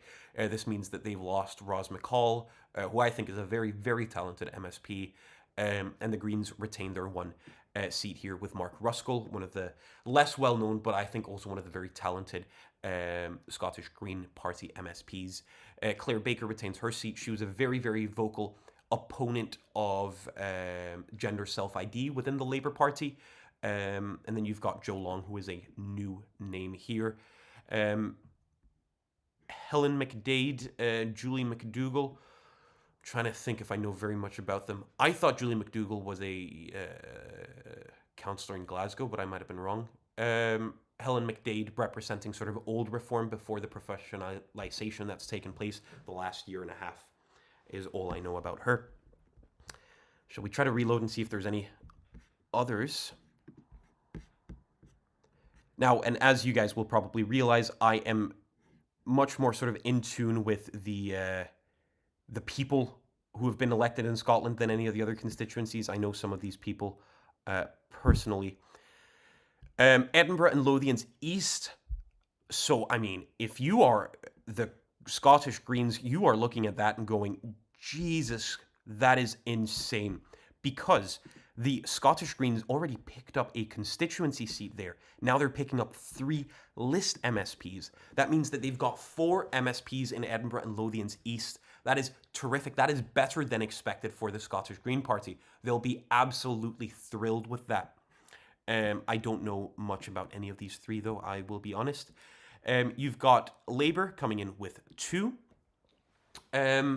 Now, Irshad Ahmed has been quite controversial because a lot of questions have been raised about whether he kind of probably cheated a little bit with getting that first place finish in the Labour results. Then, Catherine Sangster, I know nothing about her. Angela Ross, Reform UK's lead candidate in Edinburgh. She's had a bit of controversy for being someone hired within the DEI world and now standing for Reform. And then the Conservatives win a seat for Miles Briggs, who's a fairly prominent Edinburgh MSP for them. They lose 2 seats. Last time they had 3. I'm trying to see if I remember how many the others had. I don't. But yeah, not excellent for the Conservatives. They probably couldn't have hoped for better. Very excellent for the Greens. Labour will be slightly disappointed, and Reform will also be disappointed. Reform, I think we'll be surprised that they haven't gotten at least 2 seats in Edinburgh, because a lot of MRP polling had Reform at 2 seats in every single region. Are there any more? This is fun for me. No, no others. I will, though, change over here so we can get some live feed in terms of what this is looking like. So now, with everything updated, we are looking at the SNP 55, Labour 7, Conservative 7, Lib Dems at 6, Greens at 6, and Reform UK at 3. Of course, still do expect the Reform UK number to keep rising. All of these will get at least a little bit more seats, maybe aside from the SNP. So do expect, the rest to rise, because right now it looks very dramatic. The SNP at 55, nobody else cracking 10. That's because the rest of them will perform much better on these regionals. Now, if we go back to regionals in the Lothians, there is something interesting here in Edinburgh and Lothians East, because the fact that the SNP haven't won a single leveling seat here, a single regional seat, which wasn't expected, but the fact that they haven't means that they've had to say goodbye to a guy called, let me just find his profile, a guy called Angus Robertson, who has been their cabinet secretary for culture. Has been one of the most prominent figures in the SNP for years and years and years now, but he ran into quite a bit of controversy recently as cabinet secretary when he met with representatives for Israel. The Greens have used that as a big campaign point against him, and they've obviously done very, very well with that.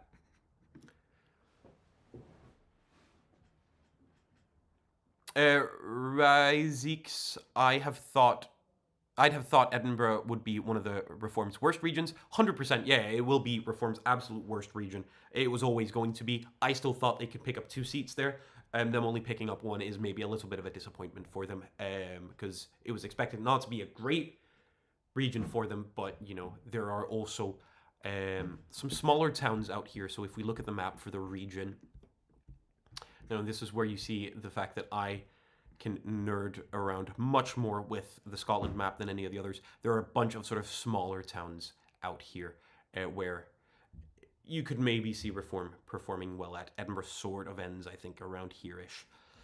And then this is just Lothians East. Should we see if there are any more regionals? Haha! Northeast Scotland.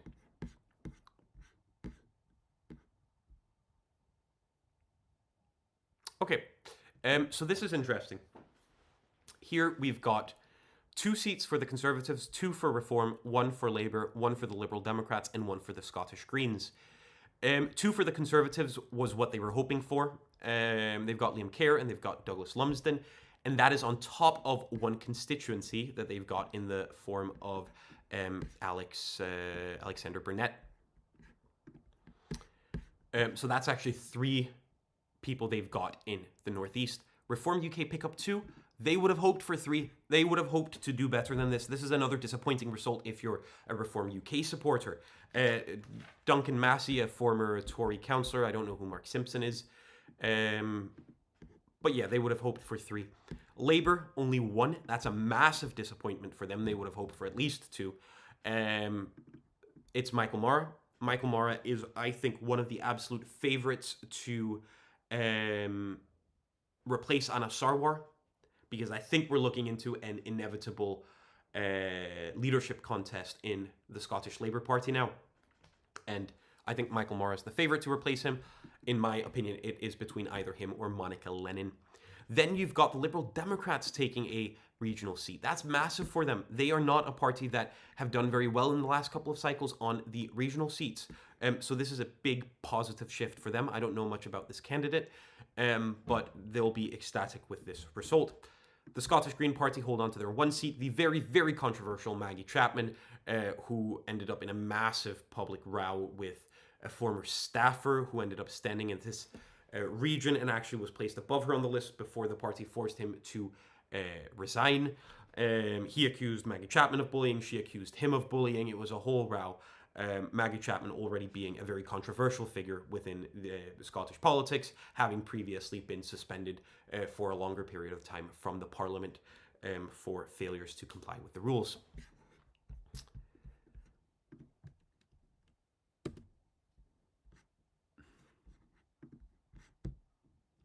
Oh, I'd really love if we got another regional. I don't think that's in the pipeline just now.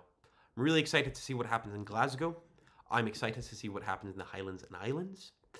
I guess we can't get the regional Highlands and Islands yet until we know the last few constituencies, though. And we are still waiting for Skye, Lochaber, and Badenoch, and Inverness and Nairn. But we could get Glasgow, couldn't we? Or South Scotland. At this rate, Reform UK, if they don't pick up 3 seats in South Scotland, this is a disappointing election for them in Scotland. And maybe that's not super surprising. They ran a historically terrible election in Scotland. They had 9 candidates who ended up leaving the party for various scandals or internal conflicts, unhappiness with where they were placed on lists. So it's not shocking that they're underperforming in Scotland. But I think a lot of Reform UK supporters will be disappointed to see that. Let's turn back to Birmingham. Let's see. Okay, we've got more reporting here now. Labour losing 28 seats. That is crazy bad. But it's not, crazy compared to all the other results where they're losing a lot of seats. Reform UK picking up 17, and then the Greens picking up 6. I am not going into the details of checking exactly which parts of Birmingham are reporting. Maybe there are still some green strongholds where they can perform quite well coming up. Now I want to look at London. I really, really want to start seeing some reporting from some of this stuff in the middle.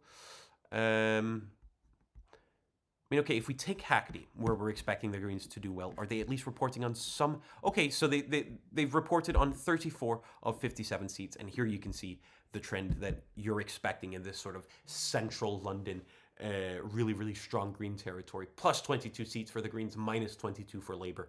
I mean, that's really what the Greens were hoping for. Now, of course, worth noting that here in Hackney,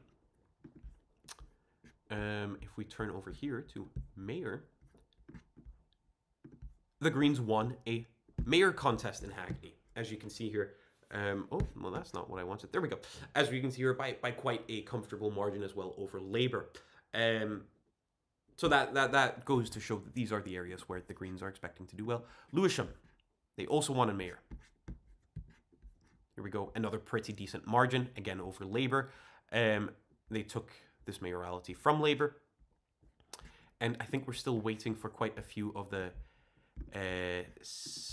London Council, Lewisham. There we go. Yep, so we're still waiting for some of the results to come in here. 0 of 54 seats declared. Now that the Greens have won the mayoralty there, we can probably also quite comfortably expect them to win a lot of these seats, to take a lot of these seats from Labour. Any other interesting stuff? Redbridge, anything going on there? Nothing really. Let's see, where could also be interesting to look at? Oh, we never looked at the Sussexes. West Sussex. Whoa-wee. Okay. Some good news story for some Liberal Democrats here. So if you have a look at this, Conservatives lose 32 seats. The Conservatives tend to do very well in Sussex, which has been split into 2 county councils.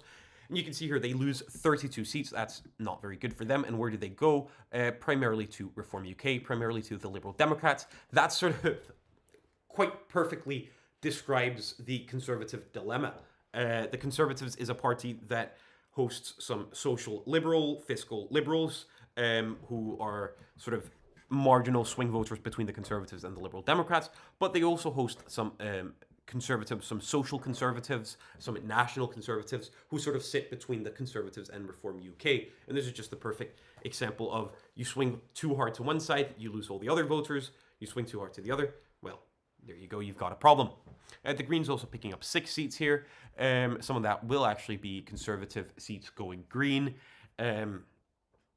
which doesn't necessarily mean that Conservative voters swung Green, but it could mean that within wards It could be anything from turnout to some voters moving to other places, and that means that some votes are effectively cancelled out.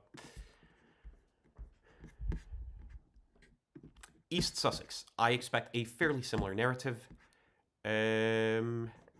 Minus 24 for the Conservatives. However, most of those go to Reform UK. And again, the Greens move forward there a little bit as well.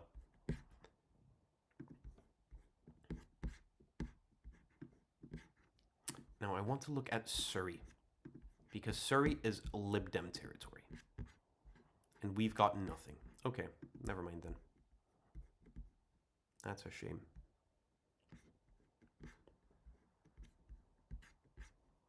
Does anything else come in Scotland? Let's see. Nah.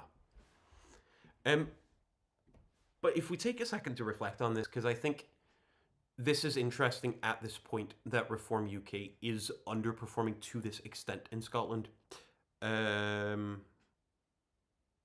been a lot of talk about whether Reform UK would be the second largest party. They still could become the second largest party, though, by the way. I'm not saying they can't. But this isn't exactly the ideal situation for them. They were hoping for substantially more than this. They were hoping for at least a couple of constituencies cracking into Bamshire and Buchan Coast, maybe also performing better in Ayr, somewhere like Murray. They were maybe hoping to grab a constituency, but there you can see they were pushed down into third. So a little bit challenging for them, to say the least. I don't imagine we're getting results. No, we're not getting results as they come in.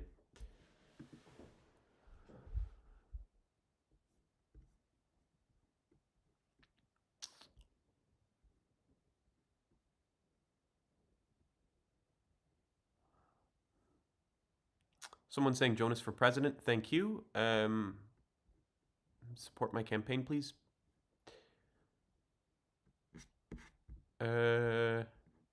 Big Bad Guy's never been to Edinburgh. Thank you for sharing. I think I scrolled back a bit too far. Someone making the point, Mark Simpson is Homer Simpson's brother. Thank you, that's very helpful. So we're looking, that's Mark Simpson in the northeast Scotland. I assume you're referring to, I assume that's Homer Simpson from the cartoons. That makes sense.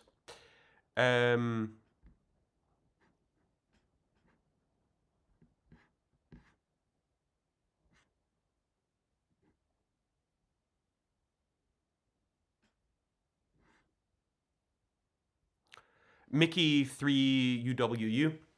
Can the SNP get an outright majority? Not anymore. We're past that point at this point. They're not getting a majority. I actually think they might only pick up one more seat. I imagine Skye Lochaber and Badenoch is going to go Lib Dem, and I then imagine maybe Inverness and Nairn goes SNP, or maybe if there's a split with the SNP and Fergus Ewing, it could go Lib Dem, or maybe even an upset by Fergus Ewing. So you know what? I actually don't think they're going to pick up any more seats at all. I don't think they're going to get any regional seats. I think that's game over for a SNP majority. But 55 seats after 19 years in power, after not polling particularly well, and after scandal after scandal after scandal in this last parliament, that is spectacular. Massive credit to John Swinney for really stabling the ship. And massive credit for the SNP running a more or less perfect campaign during this cycle. I'd make the argument that the SNP, the Conservatives, and the Liberal Democrats all ran perfect campaigns. The SNP are yielding the profits from it. The Conservatives were already kind of screwed, but they're performing okay on the regional list, taking 2 in Northeast Scotland, taking 2 in Mid Scotland and Fife. I think that might be the product of also them running a pretty perfect campaign. And then, as I said, the Liberal Democrats ran a pretty perfect campaign, in my opinion, as well. They're picking up region seats where they wanted to that are slightly unexpected. They've gotten the vast majority of their constituencies that they wanted. They didn't get Shetlands, but they got, they got Strathkelvin and Bearsden. They've gotten these 2 Edinburgh seats. They got Orkney, which of course they got Caithness, Sutherland, and Ross, and I think they're also hoping to get these last 2. So those are the 3 parties I think did really well. The Scottish Greens had a couple of problems, but altogether there's a lot of excitement around them, and they navigated the issues, including the massive row in the northeast of Scotland, as well as some slightly loony characters who stood for them. The Labour Party, I think, were handicapped by the fact that Anna Sarwar had called on Keir Starmer to resign. Keir Starmer didn't resign. You've got a Scottish party leader calling for people to vote for a party whose senior leadership he doesn't have faith in. I mean, that's a nightmare of a campaign to have to run. And then you've got Reform UK, who ran a bit of a nightmare campaign on their own accord, terrible campaign vetting, and pretty poor skills in terms of trying to own the argument.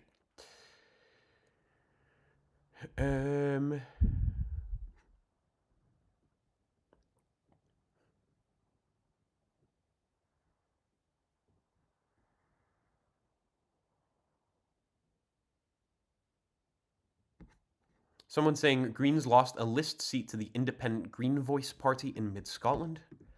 That's a really interesting story, if true. So let's have a look at this. Can we not see the...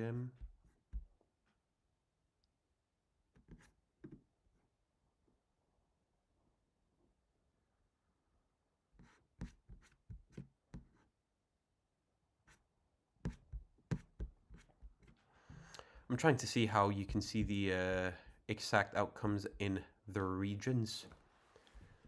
Oh, here we go. I had scrolled past it. So, the Scottish Greens, what is this? 36,286 votes. And then if we scroll down, find Independent Green Voice, 2,490. Add that together. 7. Sorry, I'm doing this in hand. 783.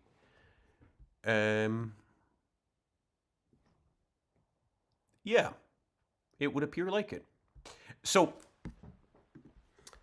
the story here is there's a party called the Independent Green Voice. Now that sounds like the Green Party. It is not. This is a fascist. It is a Holocaust-denying, anti-Semitic party.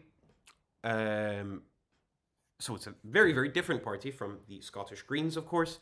But they use the name Independent Green Voice. Now, the theory here is that confuses a lot of Scottish Green voters who think that they're voting for the Scottish Greens, but are instead voting for a party that's very, very different. Now, those 2,490 seats, or votes, had they gone to the Greens, yes, they would have taken 2 seats. Conservatives would have only taken 1. Now, that does assume that all of the people who voted for Independent Green Voice would have voted for the Scottish Greens. There might literally also just be people who know what this party is that are positive around it. And there's been a lot of debate as to whether they should even be allowed to stand, because the theory is they confuse so many Green voters. Now, I was at a vote count for a council by-election where it was ranked choice, and I saw firsthand a crazy amount of Scottish Green voters who'd either vote Scottish Greens 1, Independent Green Voice 2, or vice versa. So I do think there's legitimacy to the argument that Independent Green Voice does confuse Scottish Green voters. I'd also make the argument that most other countries have parties that sound much more similar to each other. So maybe there's also just a lack of education from the side of the Scottish Greens, and maybe also a lack of education from the voters who should just know better, because most other countries, this isn't a problem. So, there are different arguments to be made. But it does, to me, seem pretty likely that what happened there was, what happened there was confusion from Scottish Green voters that led to, and let's rub salt in the wound for the poor candidate who didn't get elected. Not to be mean. Oh, that's the wrong one. Can I see the lists? Oh, I don't know if I can see the lists. Okay.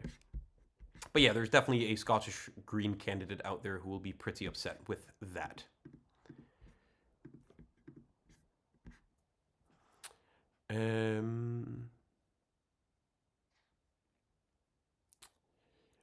Chikan for I, greetings from Ukraine. I am interested in knowing the position of the new parties, Greens and Reform, regarding support for Ukraine, sanctions against Russia, etc. Yeah, so Reform UK are... they're trying to change their stance on this a little bit, but towards the early days of Nigel Farage's leadership of the party, he was out saying some quite controversial things about how NATO had provoked the invasion of Ukraine, and he's questioned the legitimacy of a lot of the spending the UK makes on support for Ukraine. The party has moved towards more mainstream views on Ukraine. However, if you want to find a Ukraine critical party, it is probably Reform, which is your best bet in the UK.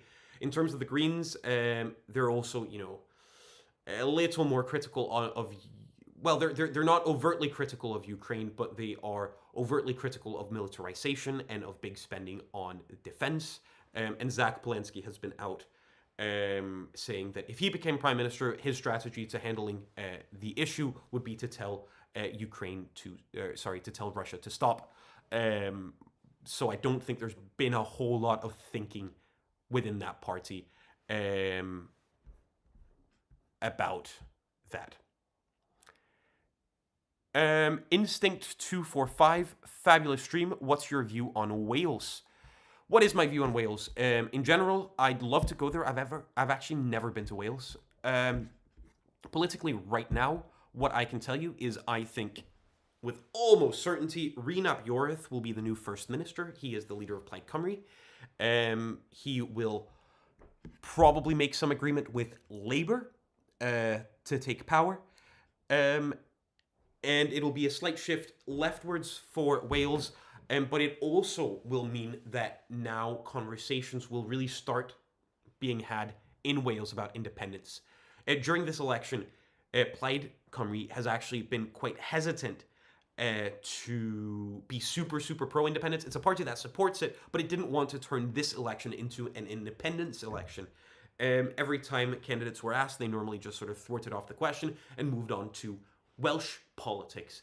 I think that's quite interesting, in the sense that the SNP, on the other hand, independence was number one. It was page 1, line 1 of their manifesto. In Wales, not so much. But now that they've got this mandate, I think they're going to start creating a bit of a conversation, creating a bit of a debate about Welsh independence. They're not going to push for a referendum anytime super soon. They didn't get a majority. There isn't a majority of pro-independence parties in Wales. But I think this will be similar to the way when the SNP won a minority government in 2007 in Scotland. I think this will be the snowball that continues to tumble down and collect more and more snow over the next couple of years in Wales. So I think this is a debate we're going to start having in Wales.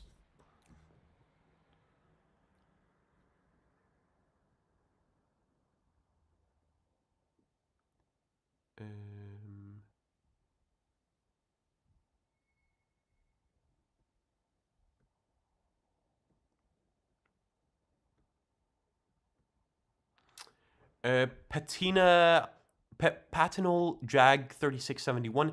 Will there be a pro-Indy majority, and if so, how large? Now, in Wales, I can already say no, there isn't. In Scotland, which I imagine is what you're asking, yes, there will be a pro-independence majority. Is there already one? No, there isn't already one, but we've still got quite a few seats left to count. The way that this majority is going to be built, the SNP probably won't pick up any more seats. If they do, maximum 2 seats. Otherwise, it'll come in the form of the Scottish Greens. They're going to pick up at least 1 more seat in Glasgow, if not 2. They'll pick up at least 1 seat in the Highlands and Islands. They'll pick up 1 seat in South Scotland, I'm sure. And I'm sure they'll pick up 1 seat in Central Scotland and Lothians West. And they'll pick up at least 1 in West Scotland too. Already there, you're getting a majority of pro-independence parties. And I just said that the SNP wouldn't win any more seats, and I can see that they've just ticked up to 56. So there we go. My lovely prediction was amazingly wrong. Super freaking embarrassing. The SNP have won or held on to Inverness and Nairn. Let's see what's happened here.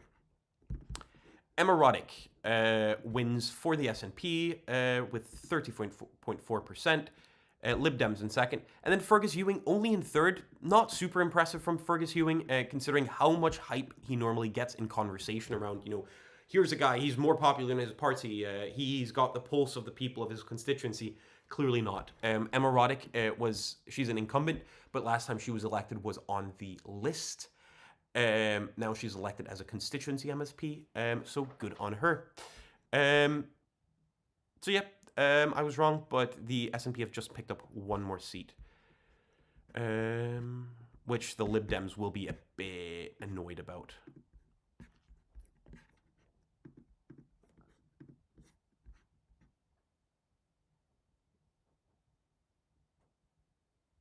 George Guy for real, making an insane prediction. No indie majority. This isn't coping at all. No, but it is an insane prediction. You will be wrong, but I admire making insane predictions. So full respect to you on that.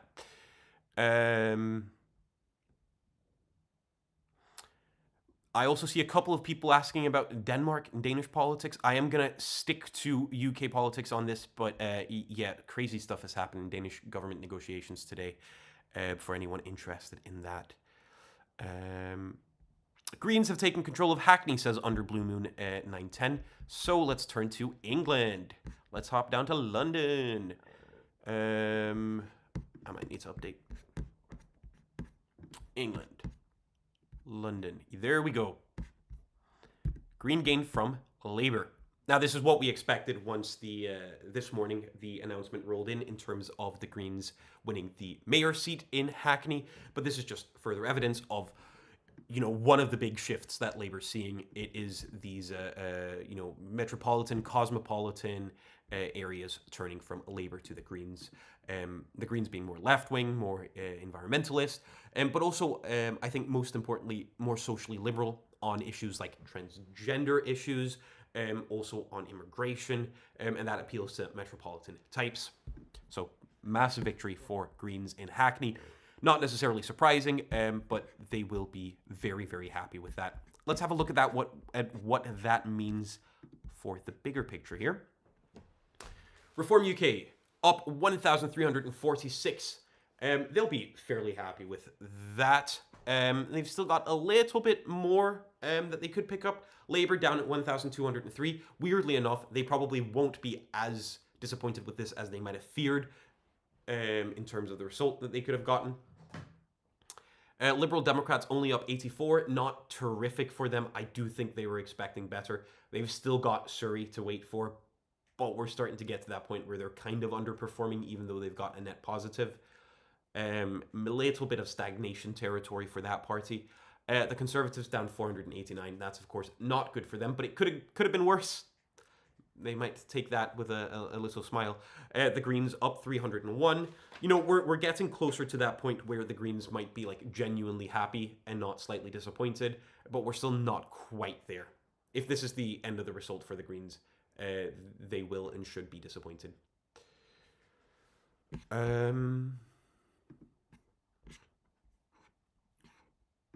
Let's see if there are any more regional results.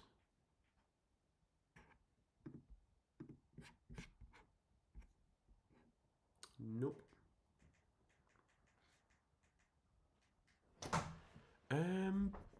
And let us see. We're still missing Skye, which is obviously the biggest constituency in Scotland, so it makes a lot of sense that Skye, Lochaber, and Badenoch is still waiting to report.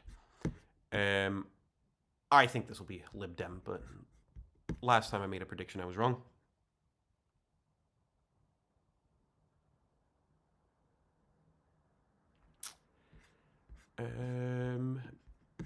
Wales we're pretty much done with. Let's see if there's been any movement in Birmingham. Not massively since last time. I mean, it's the same narrative that we're seeing in a lot of places. I'm still really excited for these regions in Scotland. I think that could be massive once they start coming in.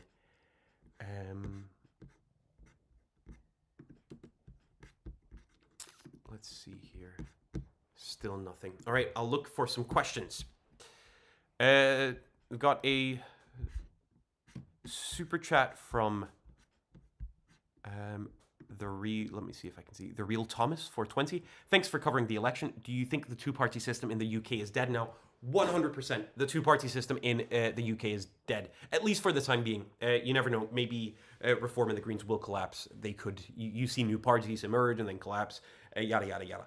But for the time being, yes, this is the end of a two-party system. There's the fact that they're winning seats in areas like devolved parliaments and local elections, of course, means that they're on the map. And it means that the polls aren't wrong. But I think more importantly is actually what it means in terms of building networks, building volunteers, training new future MPs, having these people who represent the party, who are getting salaries to represent the party, means so much in terms of getting volunteer mobilization, getting MPs, getting excitement, and sort of starting to set roots in a area. So this is the strongest and best, smartest way for the Greens and Reform to try to make themselves very, very permanent parties.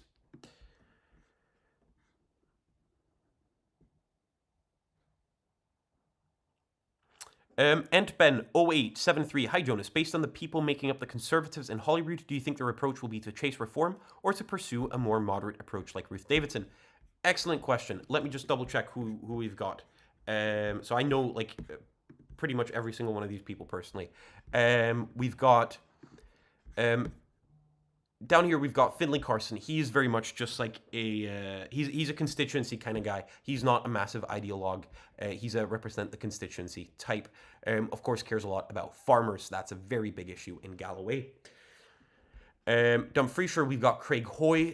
Craig Hoy, currently the finance shadow minister, cabinet secretary, whatever. He's on the moderate wing of the party too. He has had some more populist policies in terms of finances in the party. But I'd call him more of a Ruth Davidson type than a culture warrior. Over here, we've got Rachel Hamilton. She's the deputy leader of the party. Again, one of the big issues for her has and always will be farmers and rural areas. But she's also been a culture warrior against gender self-ID. But if we look at this sort of blue wall down here, I don't think they'll chase reform in the same way that bigger culture warriors might. They are more sort of your standard. They're not moderate conservatives, but they're also not right wing, like on the right of the Conservative Party. That's a bit of a boring answer. Aberdeenshire West, we've got Alexander Burnett. He is very much like a liberal, socially liberal guy. No, not socially liberal, economically liberal, socially moderate. He's maybe a bit more Ruth Davidson. Regions, we've got Liam Kerr. He's to the right on the party, but he's a policy guy. Douglas Lumsden, he's more sort of moderate within the party. Then what would down here? Here we've got two culture warriors in Mid Scotland and Fife. Murdo Fraser, he's a traditional conservative, national conservative in the sense of God, King, and Country, whereas Stephen Kerr is a culture warrior. So he'd want to chase reform. He'd really, really want to chase reform all he can. And then over here in what was the other one? We had Edinburgh and Lothian East, and down here we've got Miles Briggs, who is a moderate. He is very much of the Ruth Davidson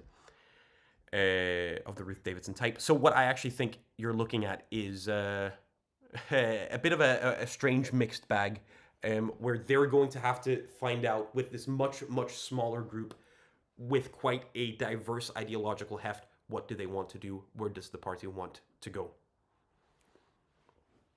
I am going to take a little break for the next 15 minutes. I'll be back at 21:30, and I reckon I'll keep going for maybe until at least another hour, maybe an hour and a half, to start seeing, just the last couple of places in London. I want to get the rest of Birmingham, and I want to get the rest of the regional seats in Scotland. But yeah, I will be back in 15 minutes. Hope to see many of you then. Goodbye.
And we are back. Welcome back to the live stream, everybody. Hope you guys had a nice little break. I did. Had a little glass of water. I'm ready to get going again.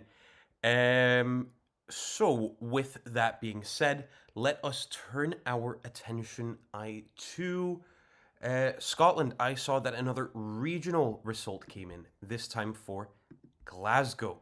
So what do we have here? We've got three Labour MSPs, three very prominent Labour MSPs, Anna Sarwar, Pauline McNeill, and Paul Sweeney, all elected.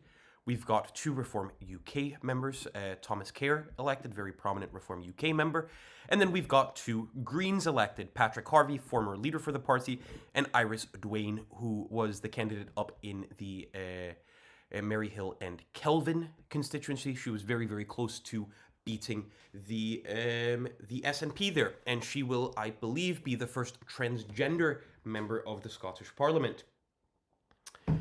So here we've got a this is more in line for Reform UK for what they were expecting. They weren't expecting more than two MSPs in Glasgow. Had they only gotten one, that would have been a massive disappointment. But getting two is fairly decent for them. Ooh, and I'm seeing South Scotland through as well. That would be fascinating. Yeah, South Scotland through as well. Here we've got three Reform MSPs. Finally, if you support Reform, I imagine you'll be pleased with this, but a bit of movement on Reform UK. You've got three members here, Jamie Langan, David Kirkwood, Senga Beresford, who was very controversial for having been a big supporter of Tommy Robinson previously. You've got two for Labour. You've got one Liberal Democrat, which again, they'll be very happy with. This is more evidence that they are starting to make an impact on the list. And then you've got one Green Party candidate. So, interestingly, there's two things here of note. Glasgow, for I believe the first time in history, does not have a Conservative MSP. Not a single one. So that means both the quite prominent Conservative members of Glasgow, Annie Wells and Sandesh Kulhani, are out. I think this also means that Paul O'Kane, a very prominent Labour MSP, is out. I believe he was standing on the list in Glasgow, or maybe it's West. Actually, I shouldn't say that just yet. I'm not 100% certain. But very interesting. A bit more positive for Reform than the last couple of election results in Scotland. But where does this place the full picture? That puts Reform UK at 10, Scottish Greens shared 10, Conservatives 9, Lib Dems at 8, Labour at 13. Now the question is, who will get second in Scotland? Will it be Labour or will it be Reform UK? That's going to be fascinating. What we're looking to here, we're missing West Scotland. Here I imagine it is a pretty close race between Labour and Reform in terms of who gets the most regional. And I could imagine Reform will... Central Scotland is also heartlands for both Reform and for Labour. And then you've got Highlands and Islands, where I expect Reform will do better on the list than Labour will. So I think it'll be a very close contest for second between Labour and Reform UK.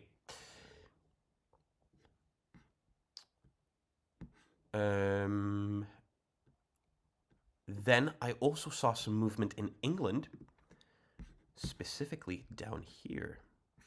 I might need to reload.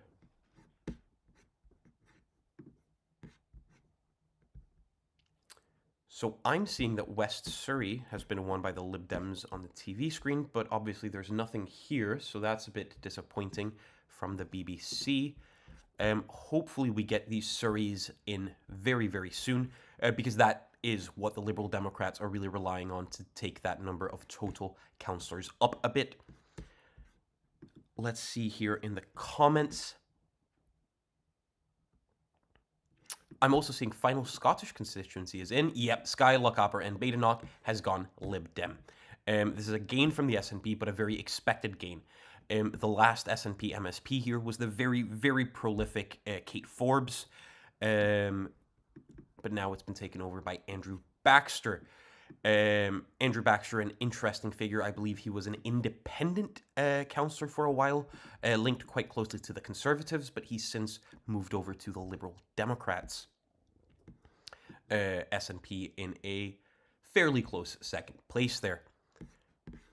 So what does that put us at? SNP 56. I read that one of the big polling places predicts that they pick up 2 more seats. I don't see where that comes from. Maybe the list in Highlands and Islands, they could maybe pick up 1. I can't see them picking up 2, and I couldn't see them picking up regional MSPs in West Scotland, Central Scotland. So I maximum I could imagine for the SNP is 57 seats at this point. I'll be very, very interested in this race for second between Reform UK and Labour.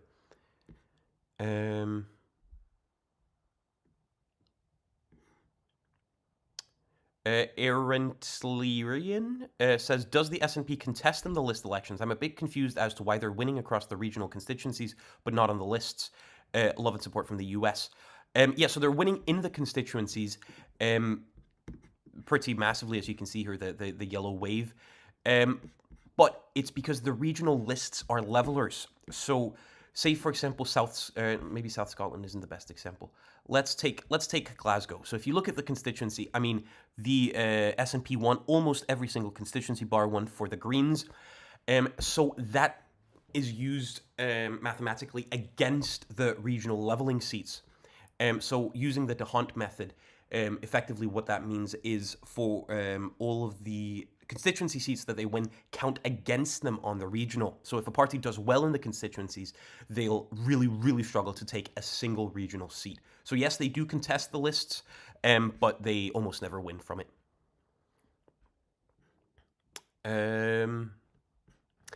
Wiggle F1, still waiting on Uddingston. Yeah, this is weird. Why is Uddingston and Bells Hill taking so long? This is very, very strange to me because it's a small constituency compared to some of the, I mean, the fact that they've got Skye, Lochaber and Badenoch and Argyll and Bute and Caithness, Sutherland and Ross counted, but they haven't been able to manage to count Uddingston and Bells Hill is really, really strange to me. No more love on regional. Nope. But yeah, let us turn to the comments.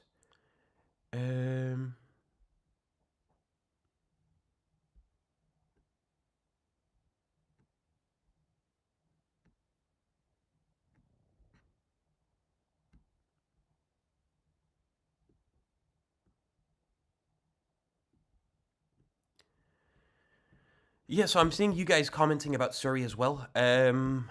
Let's try to go back and see if we don't have some results now. Why is the BBC not updating? Because I've got West Surrey on the TV screen coming in. But I will just wait until it gets updated on BBC. I've been using BBC all day. So just going to stick with the theme.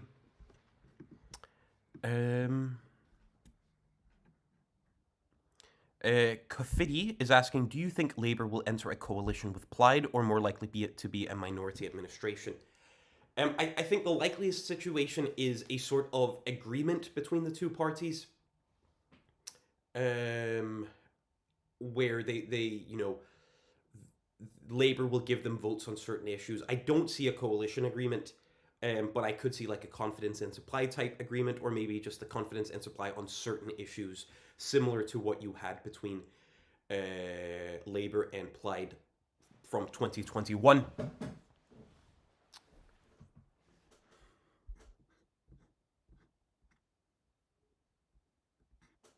Movement in Birmingham now. Thank you, Wiggle F1. Let's go to Birmingham. I've been super excited about Birmingham all day.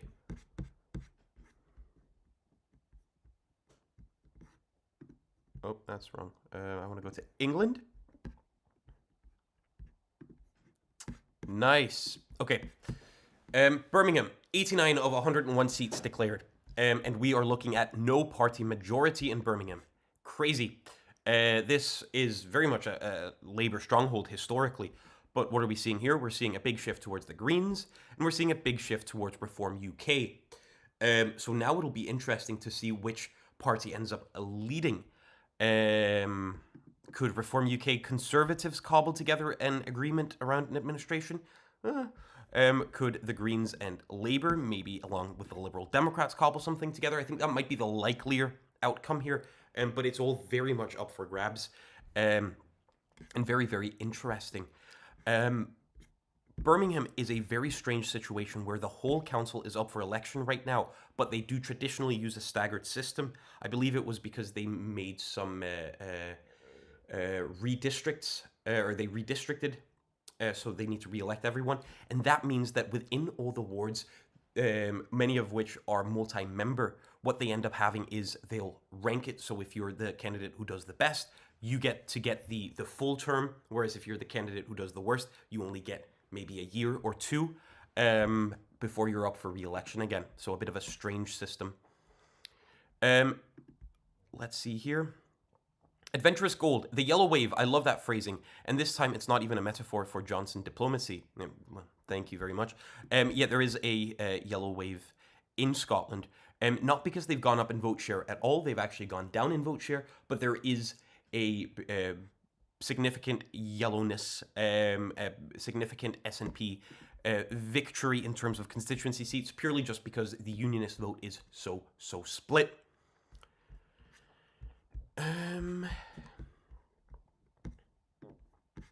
Any mayoral races? I think I might have covered most of these. I don't think I covered Croydon. I think this one came in a while ago. But nothing necessarily super surprising here about the Conservatives holding Croydon.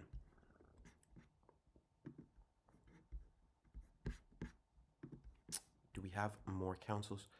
We do have a couple more councils. I think, is Camden a fairly new entry?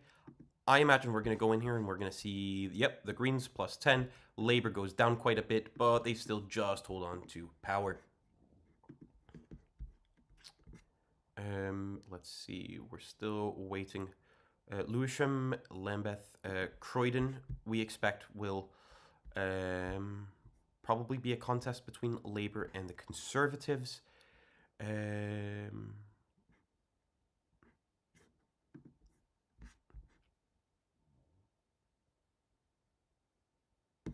Thoughts on Lib Dems doing so well in southwest London? So these sort of three little enclaves have been Liberal Democrat for a while, as you can see here.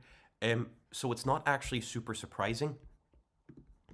MRP polls had this as well, that the Lib Dems would maintain these little enclaves in London, where the Liberal Democrats do well, and all of these areas are generally are more wealthy, affluent areas.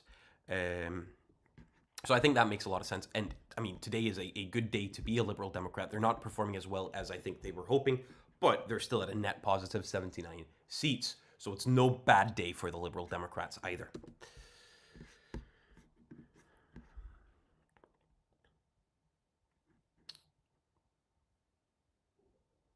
Henry HS, really frustrated. I'm from Inverness and voted Lib Dem. We were 400 votes off of SNP. So you were. But I will caveat that by the fact that the SNP actually managed to beat the Lib Dems while contesting a quite popular independent who is a former SNP figure. So I'd actually say that, really speaking, I think the result probably better reflects the constituency than if the Liberal Democrats had won, to be honest.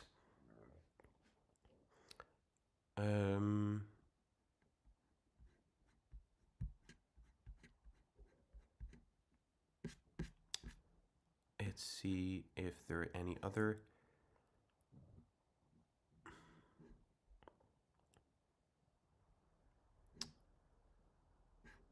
There's some debate about immigration in the comments. Interesting.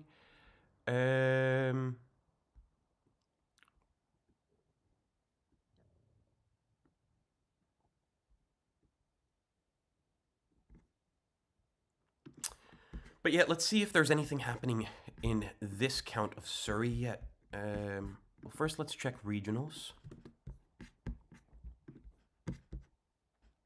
No movement on Scottish regionals yet. Do we have Uddingston yet? We're still missing Uddingston and Bells Hill. Frustrating. All right, let's go to England. And why are we still missing the Surreys on here? Has the BBC just stopped updating? That's a bit frustrating.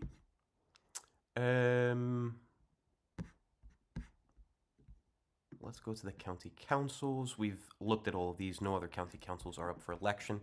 Mayors, we've looked at all of them. Boom. Let's see if there's anything I haven't talked about. Some of these are quite old news stories, to be honest. They've been around all day.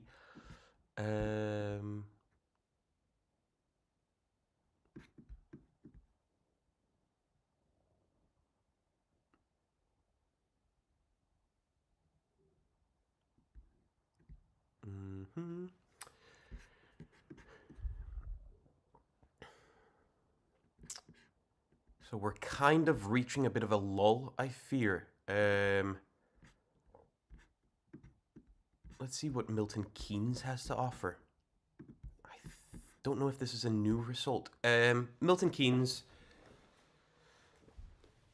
big drop for Labour, a bit of an increase for Reform, a good hold for the Liberal Democrats, and a little bit of a pickup for the Conservatives. Milton Keynes, very affluent part of the country, so I think a lot of this makes sense for them.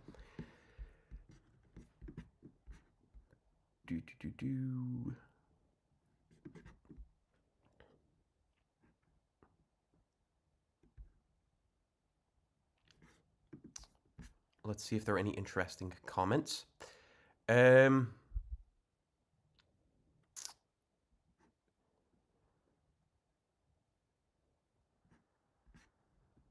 SKP 45012, has Russell Finlay kept his seat then, or lost his seat? So that's yet to be declared. So Russell Finlay is the leader of the Scottish Conservatives. It looks very, very good for him in retaining his seat because the SNP won Eastwood. Of course, because of the levelling factor of constituencies versus regions. If the Tories had picked this Eastwood seat up, it would have been very hard for him, he's the top Conservative on the West Scotland list. So I think if they picked up Eastwood, they wouldn't have gotten a single regional. Right now, I think they're expecting one regional seat, which will be Russell Finlay. So I think it's looking very, very good for him to pick up or to retain his seat. Renew Europe Poland. Why do media never talk about Lib Dems? I mean, I wouldn't say they never talk about Lib Dems, but the Lib Dems have also, since 2024, when they actually got a massively terrific result, they've also not been very good, I think, at being in the media. They haven't been very good at profiling their MPs. They haven't been very good at coming up with new exciting policies or finding interesting things to criticize the government for. So I think I'd actually make the argument it's less of the media and more of the Liberal Democrats are very bad at playing the media game, is my personal view. Cheesy Peasy Snake, have you ever thought about making a Discord server? No, I have not. I'm not really, I've never understood how Discord works, to be honest. Is that a good idea? Should I be doing that? Maxify60 is asking about the Glasgow list. Yes, the Glasgow list is out. I spoke briefly about that before, but we can go back to it. So the Glasgow list, we've got 3 Labour, 2 Reform, 2 Greens. 3 Labour, those are 3 pretty prominent Labour figures. 2 for Reform is pretty decent. They weren't expecting more than that. And for the Greens to pick up 2 list MSPs plus 1 constituency in Scotland, they'll be very, very happy with that. And that just goes to further strengthen this Scottish Green result that you're seeing up here. Now, I will say the Scottish Greens have, the best areas for them, Edinburgh and Glasgow, have now been fully covered. They will probably expect to pick up 1 seat in each of the rest of the regions. Whereas a party like Reform and Labour are probably expecting a bit more. So I'm not expecting them to overtake Labour or Reform UK at this point. But I do think they've now managed to stay out ahead of the Conservatives and the Liberal Democrats. So I think this is quite likely to be the order. SNP, Labour, Reform UK, Scottish Greens, Conservatives, Liberal Democrats. I could. I was gonna say I could maybe see Reform UK beating Labour, but I think at this point that's actually quite difficult for Reform UK. I do think this is probably going to be the order, and I think Reform UK will be disappointed by the result here, because see, best case scenario for them in Scotland, regional, they're going to take. Can I? I'm gonna reload this page. Best case scenario, they're going to take 2 in West Scotland. They're going to take 2 in Central Scotland. They're going to take 3 in Highlands and Islands. So what is that? That's 7 more.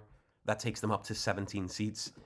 Their success parameter was really above 20.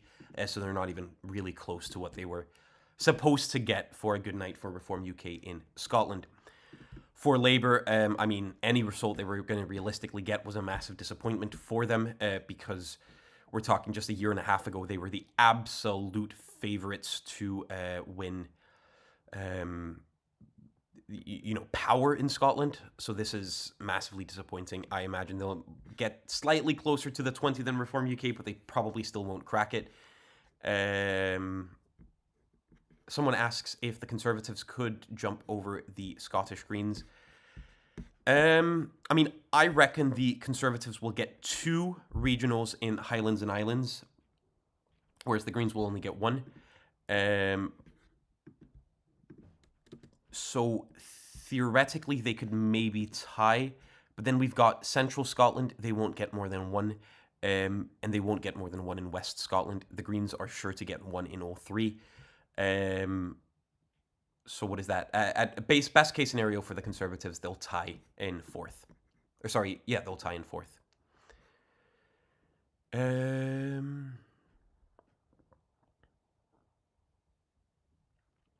Henry HS7JJ, would you consider Greens to have done well in Scotland? Generally speaking, yeah. The Greens have done well. I mean, this is their best ever election result in Scotland. So yeah, and especially in the cities, they'll be really, really happy. They've got 3 MSPs in Glasgow, and they've actually got, believe it or not, 4 in Edinburgh. And this is a party that came from having just 1 MSP in every region to now all of a sudden being this massive. Yeah, this is a very, very strong election for the Greens. Some of the Green messaging was a bit absurd, where they said they'd be the 2nd largest party in all of this. That was never going to happen, but this result is excellent for them, and they should be happy.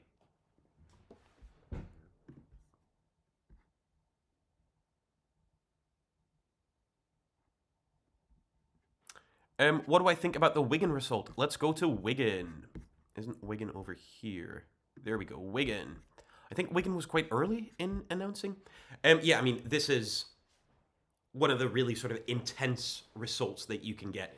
And it is a product of first past the post, but it's also a product of, I don't know super much about Wigan, but it is on the outskirts of Manchester, and I believe it's very working class. So this is, it makes sense, but it is quite dramatic seeing, practically every single council seat up for grabs go to Reform.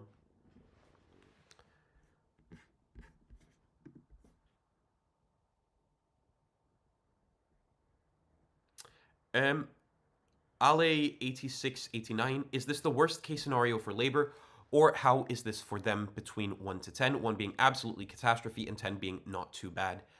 This is not worst case scenario for Labour, which in a weird way goes to say just how low expectations were. This is very bad for Labour, but it's not worst case scenario. First case scenario was often spoken of as being a bit of like, if they get a net negative of 1,500, that was, that was bad. I don't think we're going to hit that. Yeah, we're not going to hit that at this point. So on a scale of not too bad, which I think was 10, and worst case scenario, which was 1, I'd maybe put this at a 4 or a 3. It's bad, but it's not worst case scenario.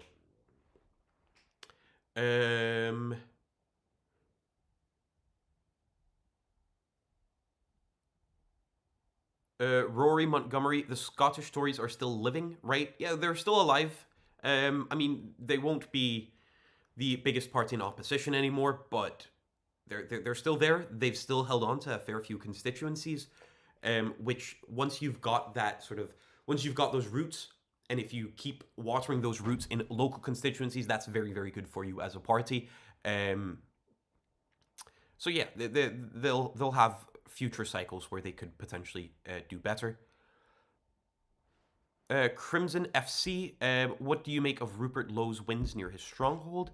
We talked about this a bit earlier, but it is a really interesting story. So if you look at county councils, Norfolk, and we go in here, these 9 independents, these are Great Yarmouth First wins. I believe Great Yarmouth First has won every single one of the contests they contested in Great Yarmouth, which is really, really excellent for them. It goes to show that a lot of people who were saying that this is a party that's purely just successful and existent on the social media right, well, I was one of those people. Well, we were wrong. It is a party that can mobilize people to go out to vote. The question is whether Rupert Lowe can branch out beyond just his own core area in Great Yarmouth and make this more of a national movement. That'll be interesting. But I think this is very impressive. He'll be very, very happy. And Reform UK are 100% looking at that and being a little bit worried.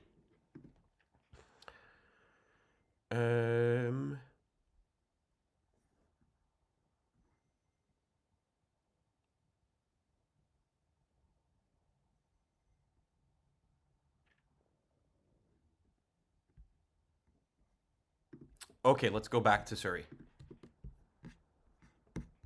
Come on, Surrey.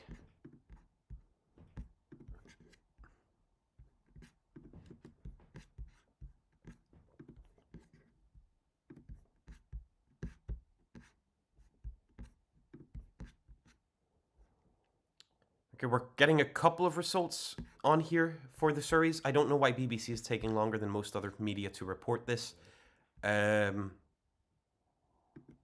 Should I hop on Sky News and see if they've got better stuff? Because that might be the best option we've got here. One moment as I hop over to Sky News.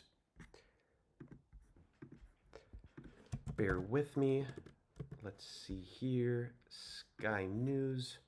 And then I'll just share my screen again.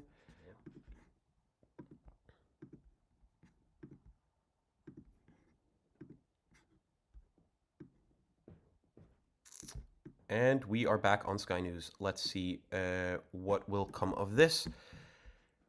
Amazing. Sky News, we've got the Surreys. Cool. Lib Dem gain from the Conservatives in West Surrey. Plus 28 for the Lib Dems. They will be very happy with this. If we go back. East Surrey. Also, Lib Dem gain from the Conservatives. Plus 32.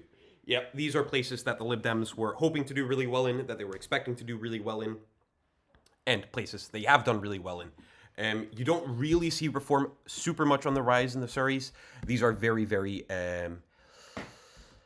affluent parts of the country, so that wasn't really expected. I mean, they do make gains, and that's probably some of the rural factor of it, but this is where the Lib Dems needed to do well, and this is where they have done well. And you can see Sky News is projecting the Lib Dems plus 144, which was quite a bit more, I think, than BBC. Because of the Surreys, they'll have made up for quite a lot. Look at that, the massive difference there. Interestingly enough, Sky News is reporting less seats for Reform, though. But yeah, this will just be, I guess, some poor technicians on there trying to keep up with everything going on. Are there any other discrepancies? Not really. We've talked about the Hampshires. Oh, I hate the way that this is set up, though. I did look at the Sky News website this morning and thought it wasn't the smartest way to present it, which was why I used BBC. But clearly Sky News are quicker in getting the Surreys on there, so credit to them. Uddingston and Bells Hill, SNP, very much expected. Totally not a surprise. Here we go. SNP hold. And as you can see, there was literally no competition here. Reform UK in a third place, Labour in second, Conservatives way down there in fourth, Liberal Democrats non-entities.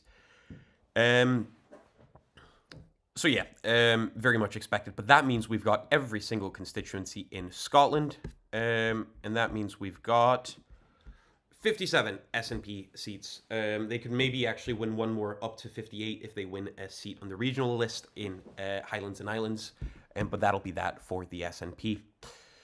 Now we're just waiting for those regionals, and I assume they'll probably come in fairly soon for probably especially West Scotland and Central Scotland.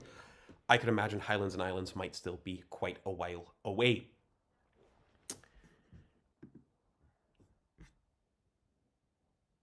Someone's asking, why is the turnout plummeting in Scotland? It is because of the scunnered factor that you'll have heard a lot of people speak about. People are tired of, or a lot of people are tired of the SNP, but a lot of people are also not super inspired by Labour or by Reform UK or the Conservatives or the Greens or the Liberal Democrats. So I think that plays a massive, massive factor.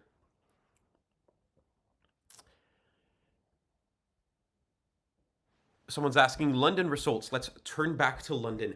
I reckon I'll stay on here maybe another half hour, but we're reaching the point where it's very limited what's rolling in. So we're starting to get to the point where I fear my live stream is not super interesting. And I also think that we're getting the gist of the vast majority of what's happening here. In London, the Greens are performing as they should be in central London and maybe slightly underperforming in certain parts. But generally speaking, it's a good night for the Greens in central London. The Conservatives are holding well in the places where they should be holding well in West London. Reform have picked up their first ever London Borough Council, which they'll be really, really pleased with as well. And you've got this sort of slightly conservative southern part of London that holds up. The Conservatives gone forward in Westminster. They'll be really happy with that. Kensington and Chelsea, Conservative hold. They've lost a single seat, but that's not terrible for them. So London's a really strange mixed bag. It's a lot of actually what we were expecting, which is very politically diverse. Reform surging in the east, Conservatives holding strong in the west, the Liberal Democrats holding strong in the south, and then you've got the central London, which is a contest between Labour and the emerging Green Party. I think the results are as expected, but they're messy, which is really interesting.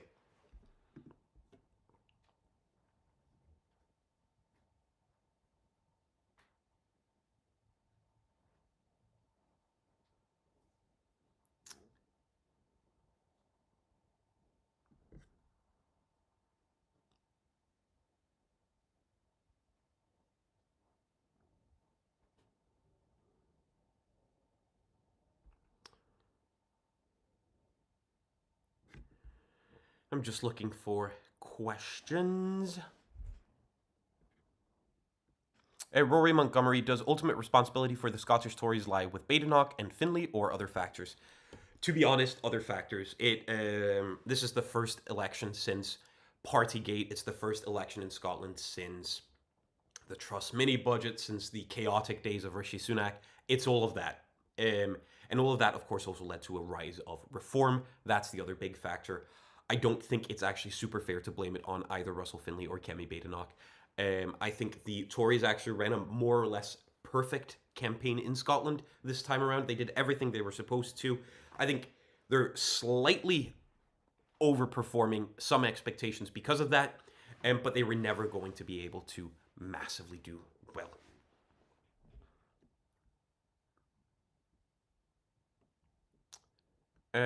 Luckbur 75. Do Scottish Labour and Conservatives use different logos than their English counterparts? Yes, they do. They've got some unique ones. I would go so far as to argue that the Scottish Conservative logo is my favorite UK party logo, and it's not just because I worked for them. Let me see if they show them here. Look at that. This cross, it looks nicer in other designs of it. The sort of Unionist cross, or sorry, the Scottish cross, but normally has Unionist colours, which for the Conservative and Unionist Party, I think is a very, very clever design. Um,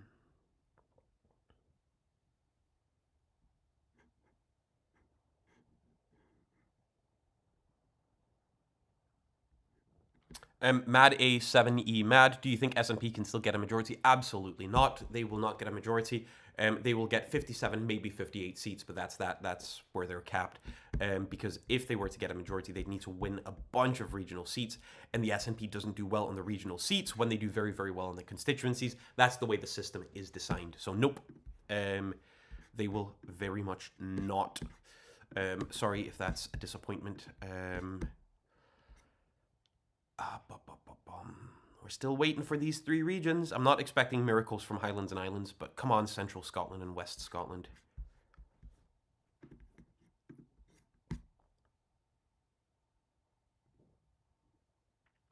Cube Wonder, who do you think we would say won London?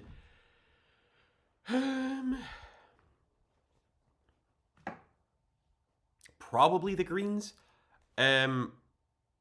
In a weird way, I'd say everyone but Labour. I'd say Labour lost. All the other parties performed well or as expected. No, I'd actually say all the other parties performed pretty well. The Conservatives, the Liberal Democrats, Reform, the Greens all performed fairly well. So everyone but Labour.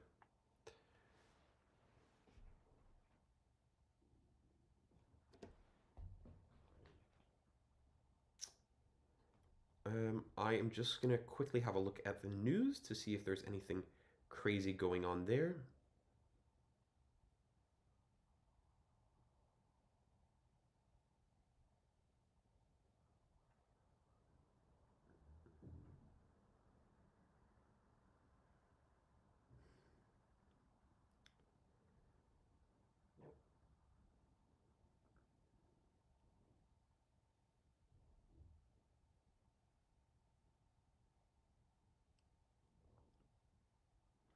Nothing super exciting.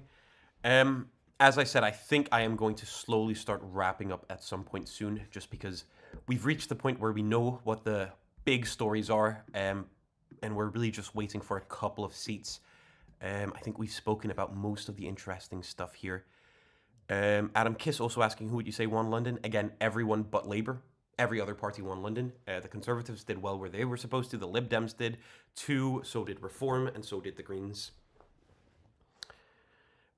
Wiggle F1 with Ellie Ned Morgan losing her seat, who will lead Welsh Labour, and if Anna Sarwar resigns, who do you think will replace him as leader? I actually have no idea who would replace Ellie Ned Morgan as a leader of Welsh Labour. I'm not that well acquainted with the internal party dynamics. In terms of Scottish Labour, I can tell you it will, I think, be a contest between Michael Mara, the sort of right of the party, and then Monica Lennon, the sort of left of the party. And that'll be the contest there.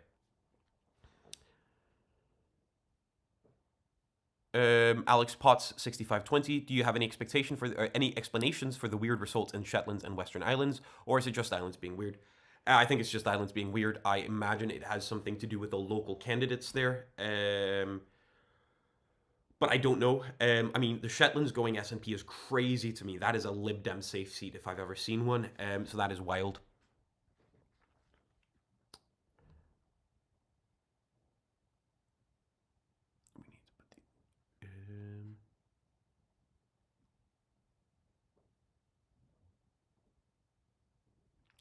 Cheesy Peasy Snake, before you wrap up, what have been the most interesting stories so far? In England, I would say the interesting stories are probably, Reform UK doing very well, very, very well. They'll be very happy. I mean, they're just about to reach that point where we say they performed spectacularly. Labour performed very poorly. They're not quite in crisis territory, but they really, really managed to get close to it. The Conservatives not doing well, but also not a fiasco. I think they'll be, weirdly enough, slightly happy with this result, all things considered. The Liberal Democrats would have hoped they'd done better, but this is their 8th local election in a row where they've gained seats, so they'll be happy with that. And the Greens have slightly underperformed, maybe, but, they're also a very, very young party in terms of young as of when they've joined the big leagues. They've only just joined the big leagues this last year. So they'll still be happy, and they've picked up some seats in some important places for them. Also worth mentioning in context of England is, of course, Restore Britain, winning the seats that they contested in the Norfolk County Council. So they'll be happy with that. Reform UK will be quite nervous about that. In terms of London, as I've said a couple times the last bit here, Labour did poorly. The Greens have gained sort of where they were expected to. Reform have gained where they were expecting and hoping to. The Conservatives have held on and actually gained a little bit in where they were hoping to. And so have the Liberal Democrats. So they'll all be happy except for Labour. Manchester, we saw a massive, massive shift in Manchester from Labour to the Greens. Look at that. Labour minus 24, Greens plus 17.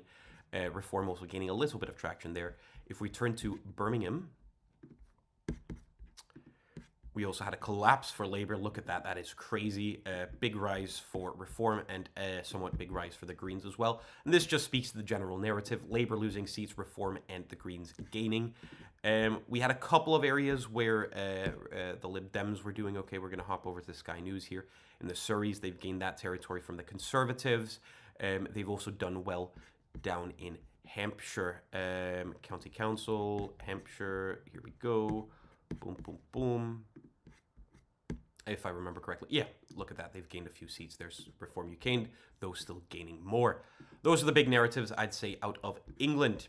If we move over to Scotland, the big narrative here, the SNP, vast plurality of seats, though shy of a majority. So they will need to work together with the Scottish Greens to form a majority.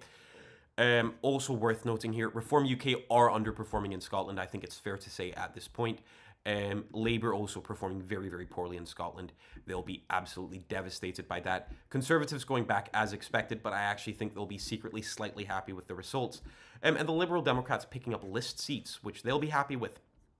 A couple of specific stories. The Green parties, or the Scottish Greens, gaining their first two constituency seats, both here, one in Edinburgh and then another in Glasgow over here. That's quite momentous for them as a party. They'll be very, very happy with that, very excited. And then you've got a couple of sort of weird, funky things. I especially think the Shetland Islands going SNP is really strange and funky to me. That's Lib Dem to safe seat, so I don't know what happened there. I think those are the big stories from Scotland. If we move over to Wales, Wales is done. Plaid won the most seats. They are, though, shy of a majority. As expected, nobody expected them to get a majority. But they got quite close. A Reform UK in a more distant second place than I think a lot of people were expecting, but still a strong second place. We see an absolute collapse of Labour. They'll be absolutely devastated. Their leader, Ellie Ned Morgan, was not re-elected, which was truly, truly terrible for that party. To form a majority, Plaid will probably need to work with Labour, so we'll look to the next couple of days for some sort of agreement to be reached there. The Conservatives also absolutely collapsing, but they hold on to their party leader, Darren Miller, so they will be happy with that. They'll take that as a bit of a loser's prize that they'll be okay with. And the Greens, first time ever represented in the Welsh Senate, but only 2 seats. They will be disappointed with this. This is a bad showing for the Greens compared to the polls. So, yeah, a little bit underwhelming for the Greens, but it's still history that they took 2 seats. Liberal Democrats taking a single seat as expected. Their party leader, Lisa Dodds, something Dodds definitely, and Dodds I think actually. But yeah, I've got it here in my notes. Jane Dodds is the name of their single MS. So those are the stories, I would say, the big stories of England, Scotland, and Wales. And with that, I think it might be time to wrap up here. I am expecting to probably Sunday release a video with the results, more of sort of the final results for you guys. A more structured, edited video, which you can check out. Ooh, I've got a super chat here. Thank you for the patience and commentary. Peace. No, of course, thank you for joining me on this lovely adventure. Really, really appreciate every single one of you guys for tuning in. Yeah, the few things left to see are those last couple of boroughs in London, we're expecting some action for the Greens, but most of these seats might continue to be held by Labour, but with the Greens making big inroads, perhaps. I'm not entirely sure, but it will be interesting. The other thing to watch out for is those last couple of regional list seats in Scotland, West Scotland, Highlands and Islands, and Central Scotland and Lothians West. Thank you so much for watching, everyone. I think this is me on my way out. I think we've talked plenty and good about the Scottish, Welsh, and English elections, and it's been a blast of a day. Thank you so much for watching, and I'm going to try to strive to get that video out on Sunday with all the results, because I think that would be quite fun to have that up. But yeah, thank you, everybody, and goodbye. Have a lovely Friday evening.